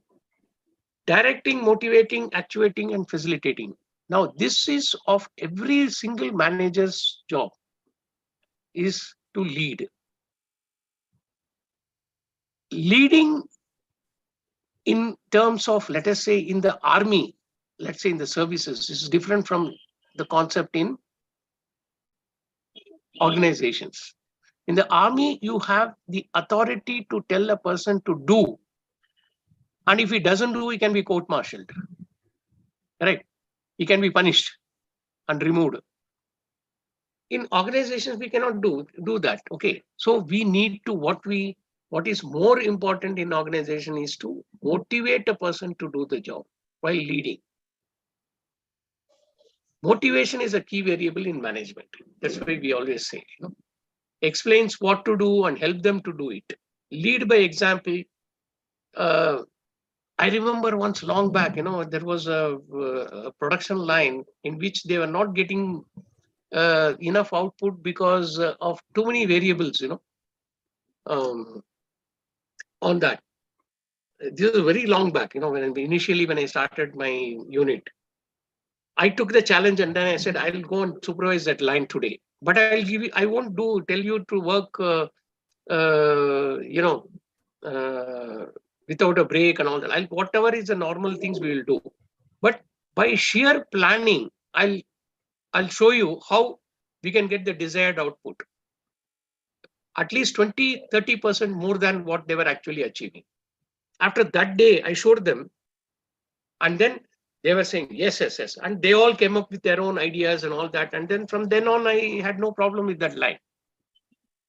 So you should be able to explain, you should be able to demonstrate, you should be able to motivate, and that is what is leading in organization. Punishment is never, that works in the army, but not otherwise, not. So the three sub-functions in leading are communication, leadership, and motivation. Communication is the most important because most people do not understand well because they have, although they might have been told what it is, but people have a very limited faculty to understand. And sometimes even in India especially, we also have this language problem. What we talk in, let's say, Hindi is not the way it is understood, let us say, in Kannada, in my local language here. So there is communication gap in all this. And then the manager's job is to ensure that whatever is being said is communicated properly to the juniors, to the peers, and to the management upward. And of course, leadership, yes, a manager has to develop leadership qualities, which I told you right in the beginning. The more and more better you develop your leadership quality, you'll move up in the organization faster. And constantly motivate your people to work. Then controlling. Nothing in this world can be achieved without controlling, right? Control in the sense that measuring the output with all the inputs that are provided to do the job. Correct. In terms of the physical output and also in terms of time, in terms of wastages, in terms of quality, in terms of aesthetics, right? Everything, whatever it is. So to ensure that the result is in conformity with the plans. Whatever you plan according to that, there has to be control. We have today we have what is called as ERP in our organization. What is ERP? Enterprise Resource Planning, correct? ERPs are used in finance, he has used in personnel, he has used in marketing. We have CRMs for customer relationship management. Any number of things in production planning and control we have for inventory at various levels. All these are nothing but controls. And the management is constantly looking at these numbers day after day, week after week, month after month, minutely in different formats to keep track of what is going right and what is going wrong, and to correct it in such a way that it is corrected the next week, next month, etc. So control involves three functions. First, to establish the standards of performance, measure the current performance and compare it with established standards, and take action to correct any performance without. It is a feedback loop. Plan, do, check, act. The basis of controlling is that plan, do, check, act. Plan, establish the standards. Do is when the job is being done. Check is what is this thing against what has been planned and what are the standards established. And once, if it is exactly as per what is planned, you don't have to do anything. But when there is a deviation, then you take action to correct that. So management applies to any organization, small or large, profit or not for profit, which we saw. Manufacturing or service industry, government, NGO, anything for that matter. So enterprise can be a business, government agency, hospital, universities, MUDs, associations, military, sports body, anyway, anything. Okay, so management applies to all of them. Now, we look at what are the levels of management and what skills you need at these levels. There are basically 4 types of skills which you need to be a good manager. At the very top, you need conceptual skills. You need diagnostic skills. You need technical skills, and you need interpersonal skills. I'll go back from here. Interpersonal skills are the skill which you are able to manage your co-worker employees, your way of communicating and being understood and accepted by, let's say, your immediate senior, your immediate junior. It is a skill. I know some people who do not have proper any good interpersonal skills. The moment they talk, they either it puts off the other person, because of his attitude, his lack of being able to communicate, and having a very stern face or thinking very high ego. See, many of these problems are there.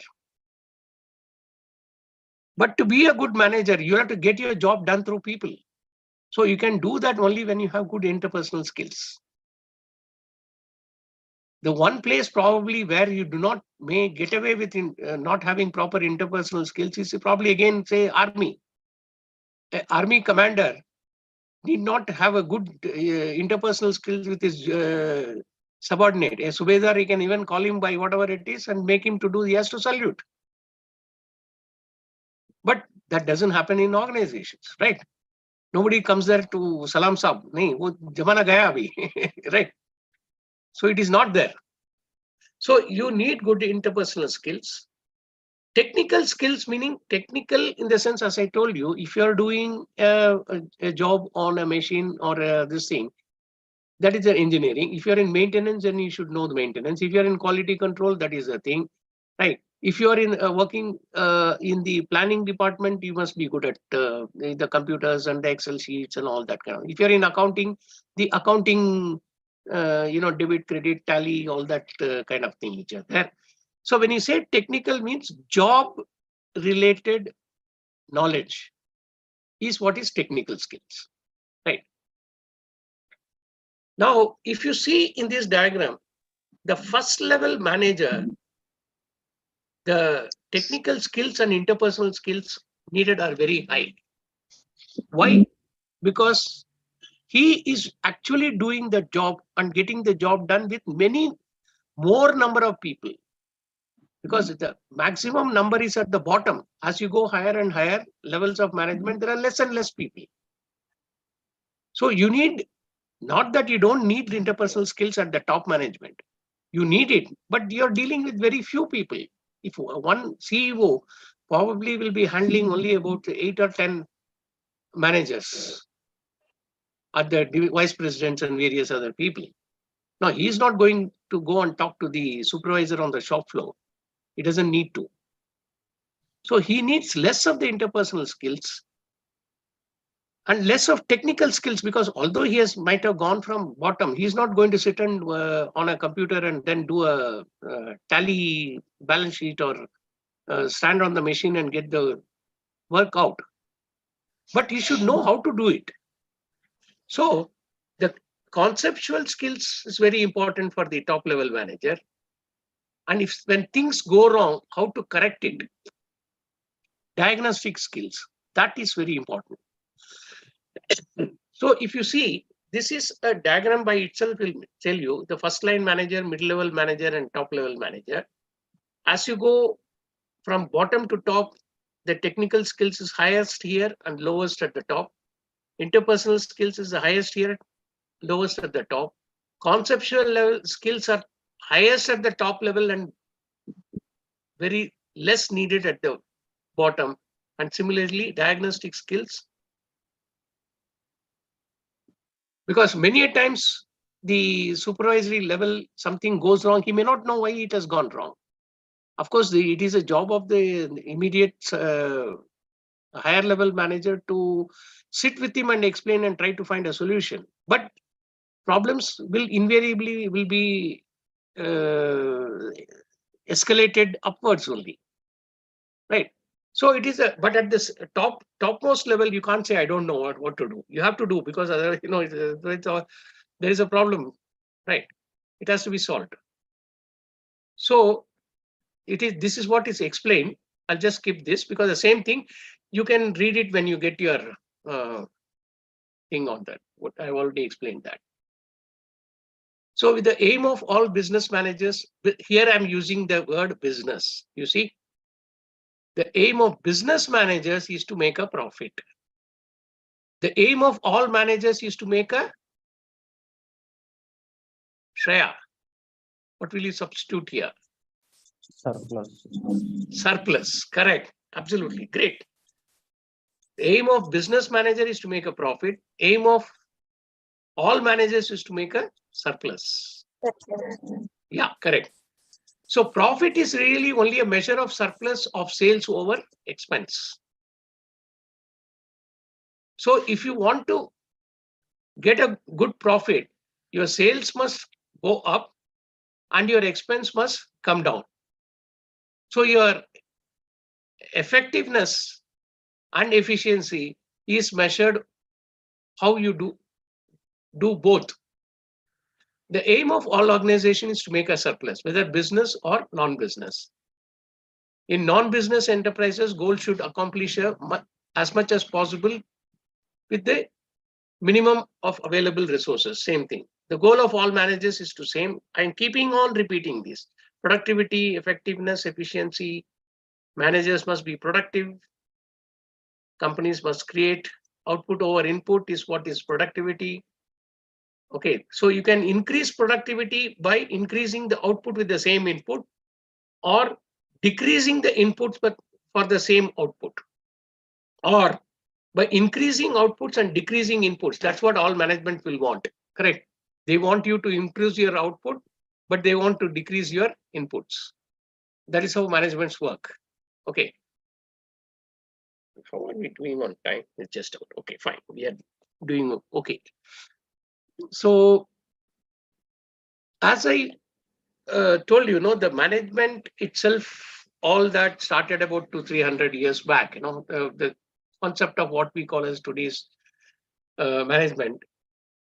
During the Industrial Revolution period, when it started, it was a classical thing where they thought that manpower means only two hands, and to do job manually and repeatedly. They don't expect any reward, anything. They're not expected do. It's almost like a slave mentality. So that was the classical perspective. Then only people realized that in the early 1900s, about 100 plus years back, that men and women will be able to give you better outputs only when you treat them as human beings. So the behavioral perspective of management started coming in. Of course, there are many behavioral scientists whom you will see later.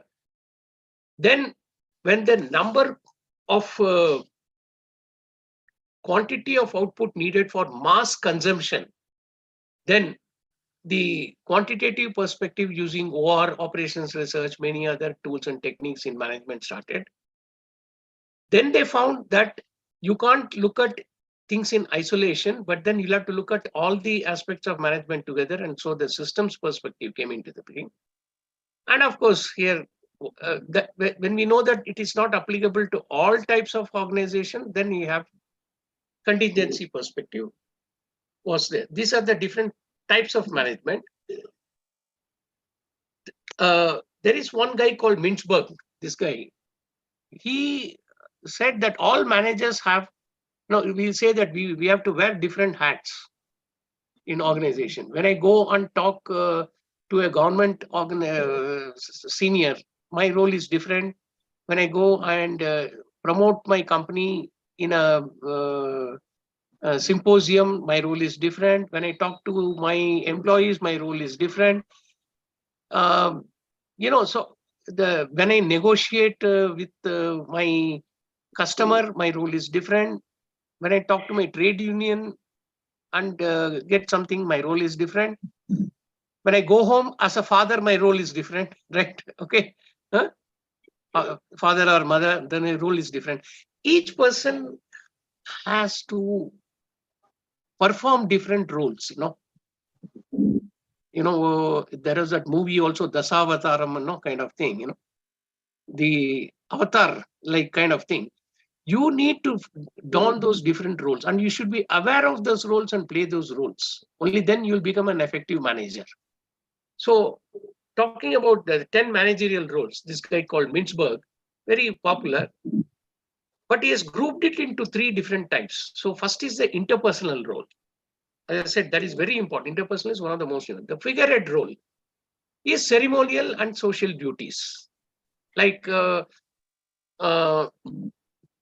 when I have to talk to my entire, we call it a town hall meeting, when I have to stand and talk to all my employees together, say hundreds of them, I can't talk the same way when I'm talking to the thing, I have to be measured and put the thing. Or I'm representing my organization, I'm as chairman of something, I go for, ribbon cutting, inaugurating something. My role is, different. I can't, a leadership role, when I have to motivate my employees, encourage employees, then I'll have to take the leadership role. The liaison role is when I have to talk across my suppliers, my employees, my, anything which I have to sell my idea or get something done. That's cultivate contacts outside the chain. Informational roles, to monitor and receive information about the enterprise. That is, we are constantly looking at or to gather what is happening in we call it the 3 levels, in fact, we call it as the industry, market, and customer. These are the 3 levels. Any good manager will have a up-to-date information on the industry, market, and the customer. Mind you, I keep that in mind. Somewhere along the line, you will understand what I'm trying to say. Okay. Industry, market, customer. Yeah, please. Yeah. So can you give some example on monitoring recipient role? Any real life example that we follow in organization? Yeah, recipient role, receiving information about the enterprise. Yeah, see, basically, you are constantly, see, ultimately, what is that? When you talk about a brand, you call the image, you call about, okay, at a very local level, suppose your employees, your organization is, because of creating some disturbance in the local community, let us say. If you are able to, if you as a manager, if you are able to see what is happening, like, in the good old days, the Raja will go incognito to inside the society and keep, hear what the subjects are talking about the Raja, correct? You understood? Yes, sir. Similarly, see, it is not that, you don't care kind of thing. See, your society is very important from where you are, because only then you will get good people to employ in your organization, correct? If you have a good image. In fact, I'll tell you a very simple thing, mine was very small unit, and when I started, I was the only person having a borewell in my vicinity, and it was giving very good yield, directly potable water. You didn't have to do any filtering also and all that. My villagers nearby, some of them who were working in my factory, they didn't have sufficient drinking water. So what I did was I could gather this from my talking to the people around. And electricity that time, it was not very expensive. It is, water is available in plenty. In fact, because we are right next to the KR Sagar Dam, so there's plenty of water. So what I did was I created almost like a tap and everything, for the villagers to come and then collect water. Now, this I could do because in most other places, a factory means there will be a security, high wall, barbed wire security, nobody can come in and all that, right? And we don't bother, most of them don't bother about what is happening in the village or people nearby. Now, after that, very satisfactory. The amount of people used to come and take this. Socially, medically, we see, basically another thing in business is that you have to give back to the society. This is very, very important. However small, however big. This can happen only when you are constantly looking at what people need in that place. Sometimes it can be education, it can be some, things like these basic communities. Right. And if it is a negative feedback also, you should be able to get, what is happening and then correct it. Yeah. So you can take corrective action only when you get information about you, from people, from maybe newspapers, from wherever, whatever, from your customers, from your distributors, right? Action can be taken only when you have information. So that you have to be, keep your ears open. So similarly, you have to give information to not only your own, within your organization, but outside also. So that has to be done in a way that it is received well. So within the organization and outside the organization. Then the decision role, entrepreneurial role, because if you are a leader, then you will take risk decisions which will be futuristic in thing, about product, about processes, about market, all that. So you need to be proactive, as we say, and only when you are proactive, you will again do do a leadership, have a leadership role. Disturbance handling, whether it is a supplier problem, it's a customer problem, their employee problems, you should be able to foresee, forewarn, take corrective action. And if you come to know only now, immediately take action to see that it doesn't escalate into something very big. So, in short, be a good firefighter, to be reactive. Resource allocator's role, divide the work and delegate authority. As I said, one of the foremost jobs of a manager is to ensure that the resources are allocated to your subordinates for them to complete the jobs, right? Efficiently and effectively. Negotiator's role. This, of course, is the most important. If you're a good negotiator, I'm not saying you should be a cunning negotiator. You should be a good negotiator.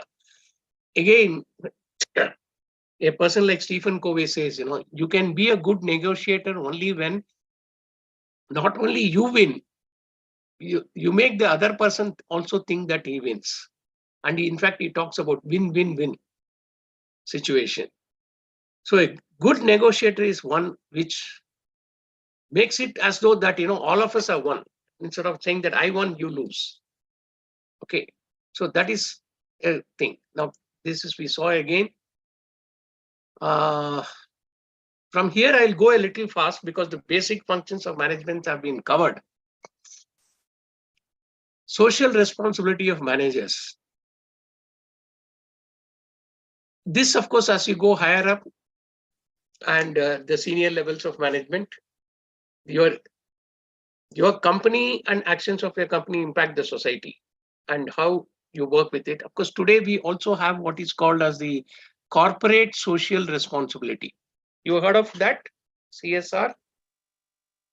Yes. Yeah. This came only about 10 years back, where the organizations have to compulsorily spend on the society up to 2% of their profits. Sir, can we take example of Dabur Amla because it takes 2% for women education? Yeah, correct. Every organization must do today by law. Earlier, only very enlightened organizations like the Tatas, because I remember when I was studying in Kharagpur, I used to go and visit my uncle in Jamshedpur. That's the Tatas, Jamshedpur and all is the Tatas. They spend so much on their township, promoting sports, promoting, the hospitals for the needy, even outside their campuses. So many things they used to do. That is, they know that only when a society is for that matter, the very simple example I gave you of providing water for my, the village nearby. Although it may not have costed very little in terms of money, but it has a huge impact. Correct. So it is a social responsibility is very, very important. One of the major things why an organization exists is to serve the society. It cannot just keep making profits and say that is the only purpose, because then you will, over the long term, you'll find that people will not look at you and your organization with respect. Social responsiveness, the ability of a corporation to relate its operation and policies to the social environment in ways that are mutually beneficial to the company and society. And to be reactive or proactive, obviously we need to be proactive whenever we are doing a social role. Okay, these are some of the things. One other dimension which is important to understand is what is ethics in managing. Now, what do you understand by ethics? Sir, can I plot some real life example on ethics? Sure. Yes, please. Sir, actually, I'm working in Cognizant and there is some email that you cannot send any personal data or client data on your personal email. So Okay. if you violate that company ethics, so strict action will be taken against you, or you will be terminated by an HR. So, sir, Okay. it's come under ethics. No. See, that is certain rules. When you say ethics, see, ethics is misrepresenting. thing. Yes, doing the right thing. Correct. See, if you are somebody who knows, the Rotary Club has what they call the 4-way test. Is it the truth? It starts with that. Now, ethics is non-negotiable. You see, it is like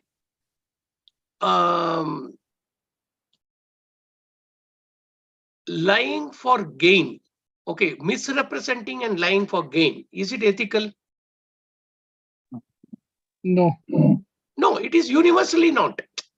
See, ethics is universal. It is not that, okay, in India, it is okay. In there, it is not okay. Taking bribes to get a job done, is it ethical? No. No. I'll just give you an example. I was teaching at a local management institute called SDM Institute of Management. There is one of my students who was writing a business plan. He's from MP. He comes from a family of builders. Okay. So something when we were discussing, I was questioning him on all that kind of thing. He was talking openly about itna bribe dene, all that kind of thing. I said,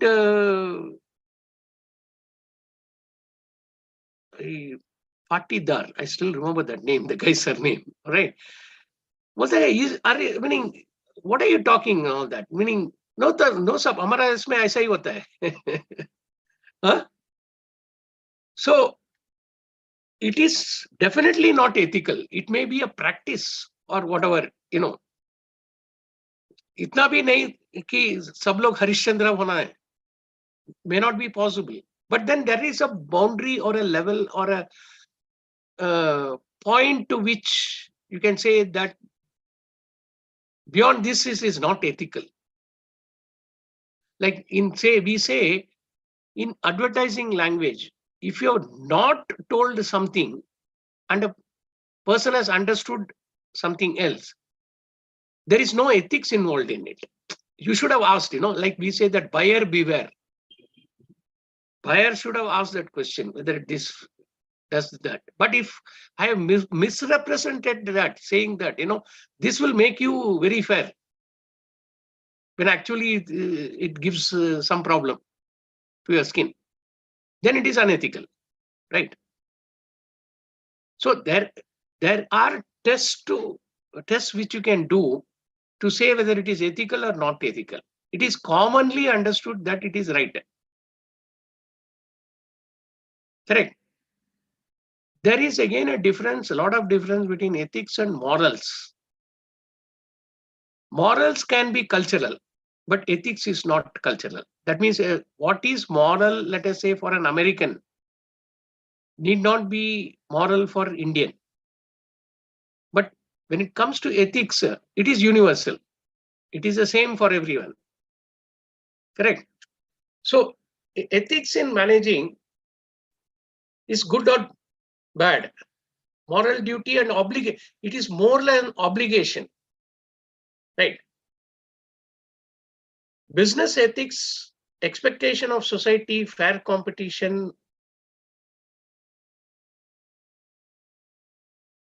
advertising claims, public relations, social responsibilities, corporate behavior in the home and country about. Sometimes when we say ethics is different, actually it's a moral which is different in different societies.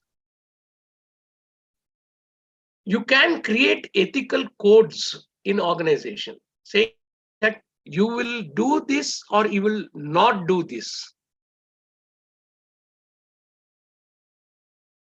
When we do a vision mission statement for organizations, we also define the ethical codes which an organization will follow. Like I have an organization, well, we say that we will not differentiate on the basis of religion, color, right? Now, there is no ethics in that. It is a code. But once I have stated it, I cannot go back and saying that he is from that community, this thing, I will not employ him. Correct. If you go, some of you who have gone abroad, you will see that there is a clear racial problem. You know, it may not be explicit, but then there is an implicit racial problem. That is not ethical. Correct. But if an organization has stated that they will not differentiate, and you will get differentiated and you report it to the organization, they can take action on the person who has done that. Correct. So you need to define your ethical codes within your organization. Sorry, what happened? Yeah. Whistleblowing, of course, this is something which you have, must have heard today. You know, when you see somebody doing wrong, do you keep quiet, or whether you tell higher ups that he's doing this? Many a times in organizations, people just keep quiet. In fact, today with two of our lady members, we have to, you know what is POSH? Jaspreet and someone, huh? POSH. मालूम है क्या है? Jaspreet, or who is the other lady in our group? Probably it's ultra modern. No. It's very, very important. Very, very, very important. All organizations today. Okay. POSH. No, POSH, no, not that word POSH. Yeah, I got it. It's an acronym, POSH. Prevention of sexual harassment. Prevention of sexual harassment. My God, see, everybody knows that there are things which happen in organizations, whether it is overt or covert, and and especially, of course, in some societies, it is very bad. Correct. So there is a definitive code when it comes to that. Now, suppose your own immediate boss in an organization is indulging in it. What do you do? Jaspreet, I'm asking. Jaspreet is just not started working, I think. Or you started working? Huh? Sir, I have experience. Yes, sir. Yeah, tell me one girl or lady who has not experienced it, I can tell you. Yeah. So what did you do? I have experience. Yeah. So what did you do? I am not. Huh? I'm not understand what did you say? Actually. No. You said you have experienced. Once you experienced it, what did you do? Actually, I did 2 years I was clerk and Kamna Enterprises. I was a executive assistant, so I was managing the. There is a site called GEM, Government E-Market. Government E-Market, yeah, I know. Yeah. So I worked on that. And after that, I joined Herman India. So there was I was executive tender. So I was filing the tenders there, government tenders. Yeah. No, where did this problem come? From whom? Which problem, sir? Actually, I didn't. No, I'm talking about sexual harassment. Okay. See, I complained that. Yes. Yeah, I complained to the police. You complained straight away to the police? Yeah. Okay, fine. Then, of course, there again, in many organizations, we have what is called how do you escalate this issue? Can I intervene? I discuss my manager or some assistant or colleagues, and Yeah. after that, I would like to suggest with my parents. Especially colleagues is the best thing, Yeah. like so managers themselves have,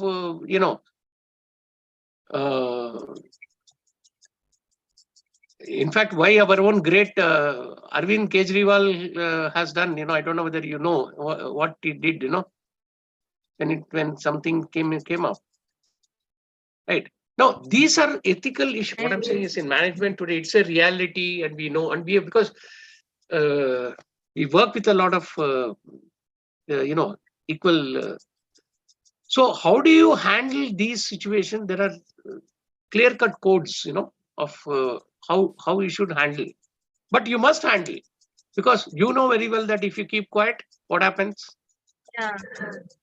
और They ज्यादा ज्यादा will- होता ही है नहीं? They will, yeah. Yeah, they take They you will for pressure granted. more Oh, than more. yes, They yes, take yes. it granted. They take it for Yeah. granted. Correct. So you have to.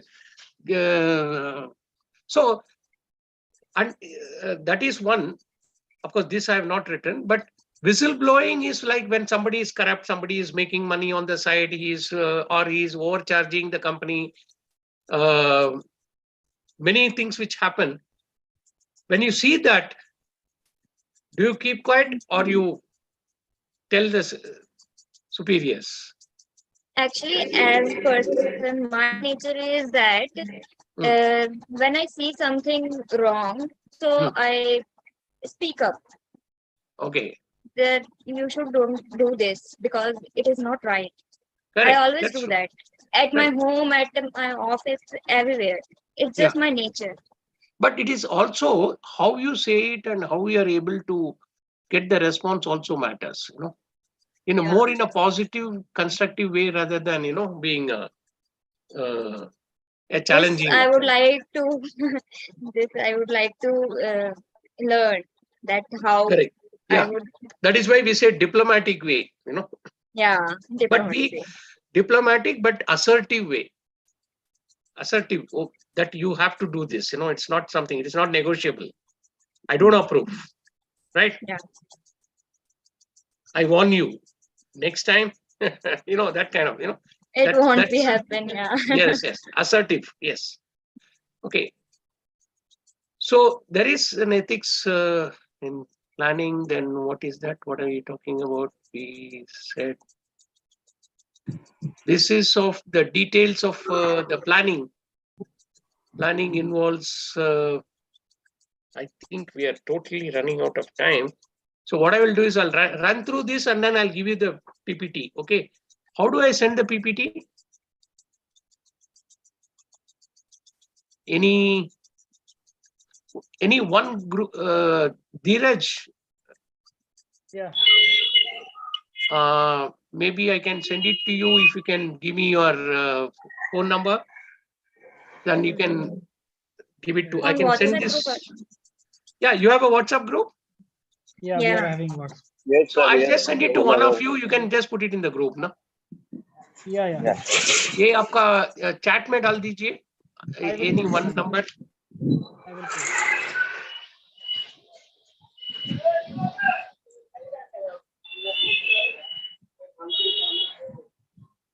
धीरज आपका number दे दीजिए. हाँ, they are right. 99 340 340 59085. Yeah. Dheeraj, I'll send it to you on WhatsApp. Huh? Yeah. You share it to others. Yeah. Now, as I told you, see this course itself is a full subject, but unfortunately, वो 2 घंटा में नहीं होता है. Huh? But I'll give you the material which you can go through. Right. Yes. Thank you, sir. Huh? This is important. I'll just take a few more, maybe 5 minutes more, and then just tell you there are hierarchy of planning. Planning in the sense that the topmost at the topmost is what is called, what we call as the purpose or mission or vision and mission of an organization. Why does the organization exist? What it wants to be known for, or what is its vision? How does it want to go to achieve their purpose or vision? That is at the topmost level. Then the objectives are what are short term in the sense that objectives are maybe yearly, quarter, 3 years, 5 years, all that kind of thing. Then strategies is how do you plan to achieve those goals and objectives? Then you have at the lower level the policies which are there. That this is my company policy, we say, no. So those are things which are written, not negotiable by the employees in the organization. Procedures are how things are done step by step, one after the other. Rules are do's and don'ts within at every activity level. Somebody is keeping their thing on. Kiran, I think your mic is on. Please switch off. Sir, I don't know, some technical problem. First, unmute the mic. I cannot hear your voice. Okay. Yeah. Okay. So programs, budgets are quarterly, monthly, yearly. So this itself is called hierarchy of plans. Of course, I would have explained in detail. You can go through it. What is goal? Goals should be SMART: specific, measurable, actionable, relevant, and timely. This is again very important: specific, measurable, attainable, relevant, and timely. So that is important when it comes to setting goals. There is a decision making. We talked about plan, do, check, act.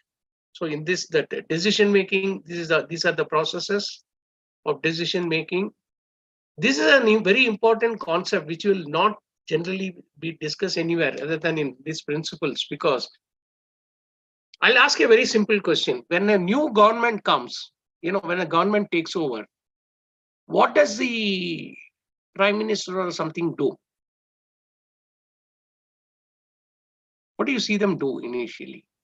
Reduce the structure of the things. Chief Minister Joby, no? Once they come in, they first, the departments, they make it different. They assign different people. They change the IAS officers who are in various departments to, different places. Correct. Assign, all that. That is what is called changing the structure.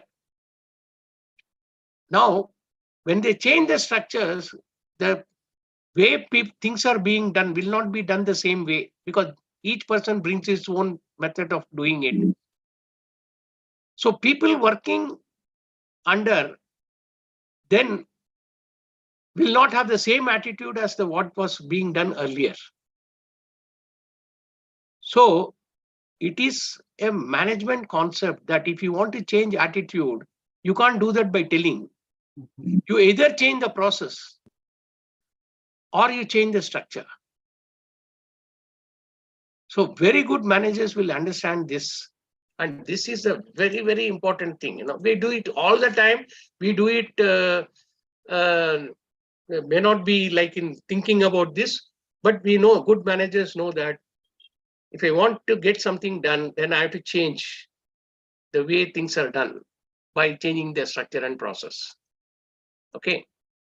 Behavior is affected by all the three elements. Even like today, if you see in Uttar Pradesh, the behavior of most of the people who are at the Gunda elements and all have changed, because where the person at the top is so strict, he's not no nonsense fellow. You do something, he will just take you and put you behind the bars. Right. So the behavior has changed. The behavior has not changed because the other person has realized that I should become good. It has changed because some process and structure has changed. Okay. So I think organizing.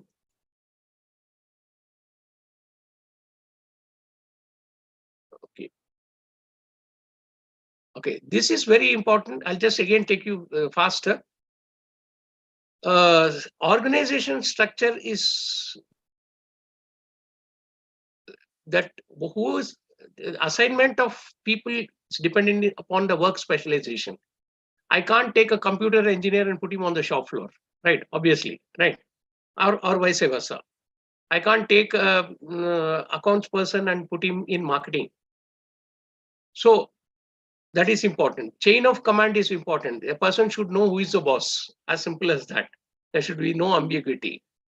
Span of control determines in how many people he can handle. It is proven that by a theory that one person cannot handle more than 8 people directly.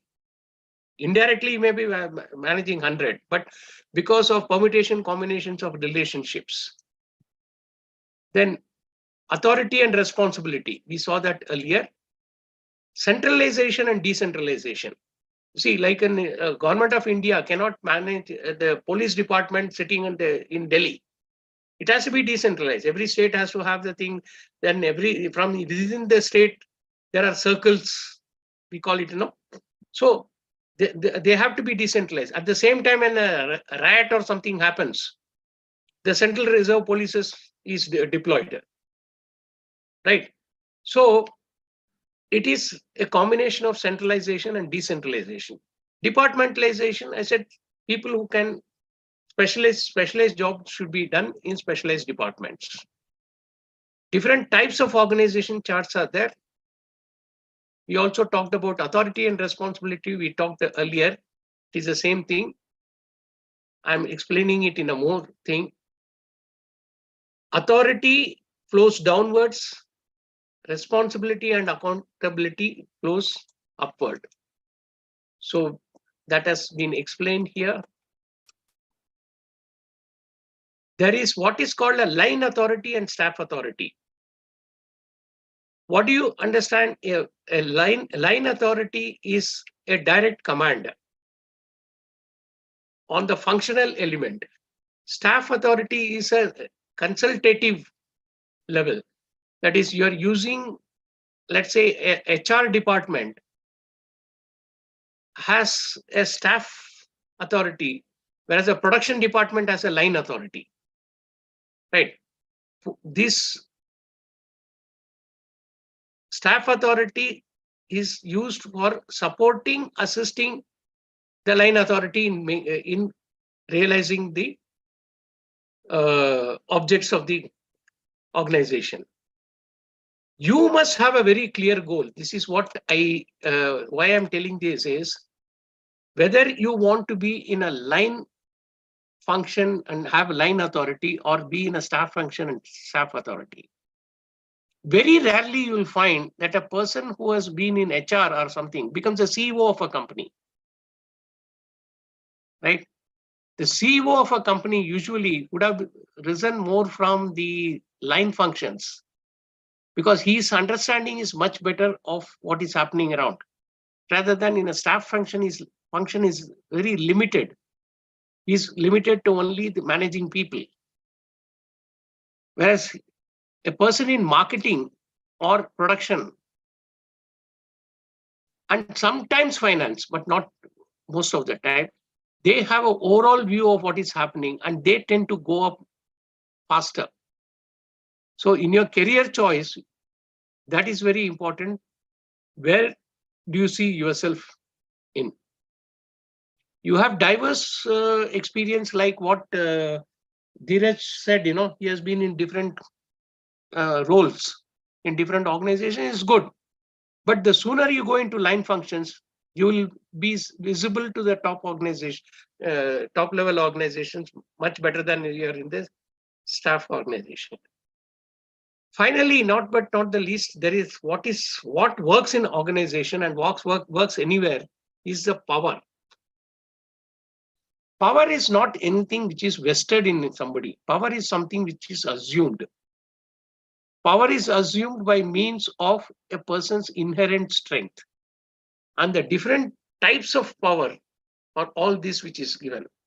One is, of course, coercive power. Coercive power happens when I know that boss has done something wrong. Nobody else knows. And I tell indirectly that I know what you have done. Right? So what happened? That becomes a coercive power, blackmail, what we call as a blackmail, So there are different powers, and each one is used. All of these are used in organizations, and you should be able to differentiate who is exacting what type of power on you. So the more you know, the better you will be wary and make sure that you are not a slave to that power. Okay. So that ends the thing today. Thank you. We just took about an hour, 2 hours and a little more. Okay. So thank you. If you permit me, I have a couple of questions. Yeah, please. Sir, does management and leadership go hand in hand? And can we assume that every manager has to be a leader irrespective of the level of management? No. See, it is not mandatory that all managers should become leaders. But if you want to go to higher levels of management, you should develop leadership qualities. Okay. Sir, See, while doing so, does it account for role conflict as per your experience? No. See, a good leader, if he has gone through from the rungs of the ladder, as we call, can comfortably do both. Okay. Yeah, at the same time, it's not difficult. No, there is no conflict. I don't see any conflict. Sir, I asked this question from your example of the third job at the bureaucratically managed organization. Which one? You have said an example that your third job was at a bureaucratically managed organization. Oh, yeah. Absolutely. Meaning it was typical Brit-like organization, Yeah. And my second question is, sir, in the age of AI, where people look for more comfort, that is working from home, rather than for compensation or fringe benefits, do you still think that the carrot and stick policy, which is a part of controlling function of the management, still holds relevance? No, see, Samadana Danda Ved, as we talked about, Chanakyas, that has to work. You see, that has to work. You cannot, whatever you may say, ultimately, in Tamil we say, the cow you milk, if it responds to music, you use that. If it responds to only a stick, you use the stick. It is you as a person should see, but you need not, if you are able to make that person whom you have to use a stick, change his behavior or change his outlook to be more proactive, to become better, then you've done your job well. Okay. Thank you. So, no one style works. We have different styles of management only because there are people are different. Sir, one question, if you allow Yeah. some time, I think we're getting it. Sir, what is the difference between a attitude and a behavior? Can we change a behavior of a person, or is it possible? See, attitude is something very difficult to change, right? Okay. But you can, if you enforce, just like as I said, if he's a potential thief, he's not going to change, You put him in some correctional facility, you bring him out, the next day he's going to do the same job again. Unless in the when he's in jail, suppose, let us say, he comes across somebody who is, spiritually he has changed this person. Okay. Then his attitude, everything will change because he has acquired a totally different knowledge which he has appreciated. Changing attitudes is very difficult in the short term. You can do that only by changing the structure or changing the process. It is more like keeping that person in check rather than trying to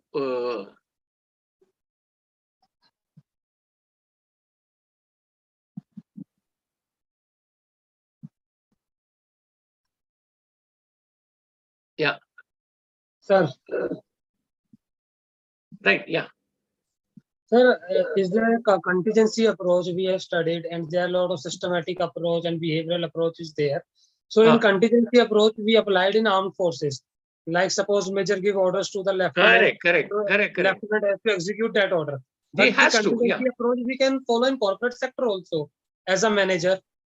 See, not necessarily. See, there are still, see, if a person does not do, okay, now let me put it in another way. In an army, if a person does not obey the orders of the senior, what is the punishment? That is court martial. That's court martial, right? But in private, this thing, what is the action? That we can know the reason. That's all, no? You cannot do or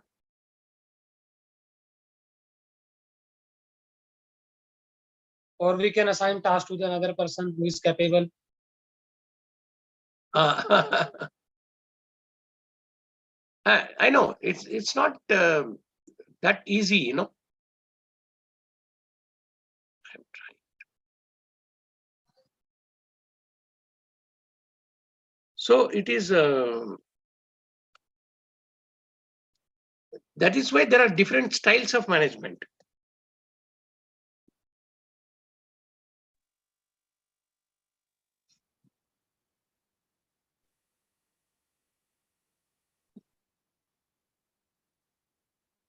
Yeah, anything else? Hello. Hello. Yeah, hi sir, this is Kiran here. Yes, Kiran. Yeah, so just one last question.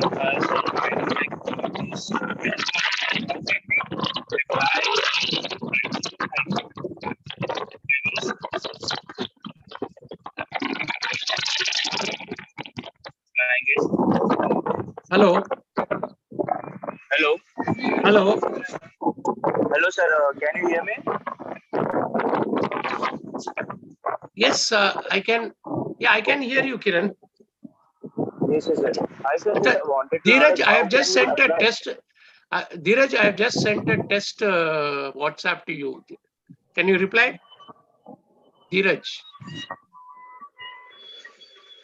Yeah, go ahead, Kiran. Yes, sir. I wanted to know like how can we apply all this knowledge like in a job, like in a manager role or a practical role, like in a practical way. No, practical, it comes only by practice. See, we have not become where we are in, we all made mistakes, right? See, the purpose of learning is that when you do something, at least you are able to analyze and appreciate that what you are doing is right or wrong. Correct. And how, if you have done something which is not acceptable, how do you correct it? If you don't know, then you will not, you will just at random be doing something, you know. Correct. Yeah. Anyway, I have just sent that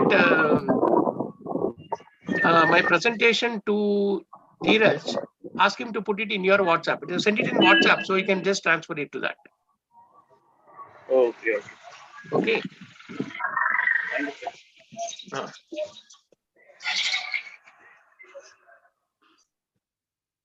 Okay, right.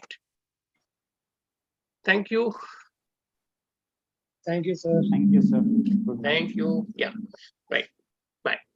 have a great day. Have a great program. I'm very happy that so many questions were asked. Right? I have Oh. sent the PPT in the group also. Right. Yeah. Everyone can check it. Okay. Right. Okay. Thank you. Bye. Bye, Dheeraj. Yeah. Bye, Jaspreet. Bye, sir. Bye. Long day. Bye, sir. Long day. Yeah. Bye.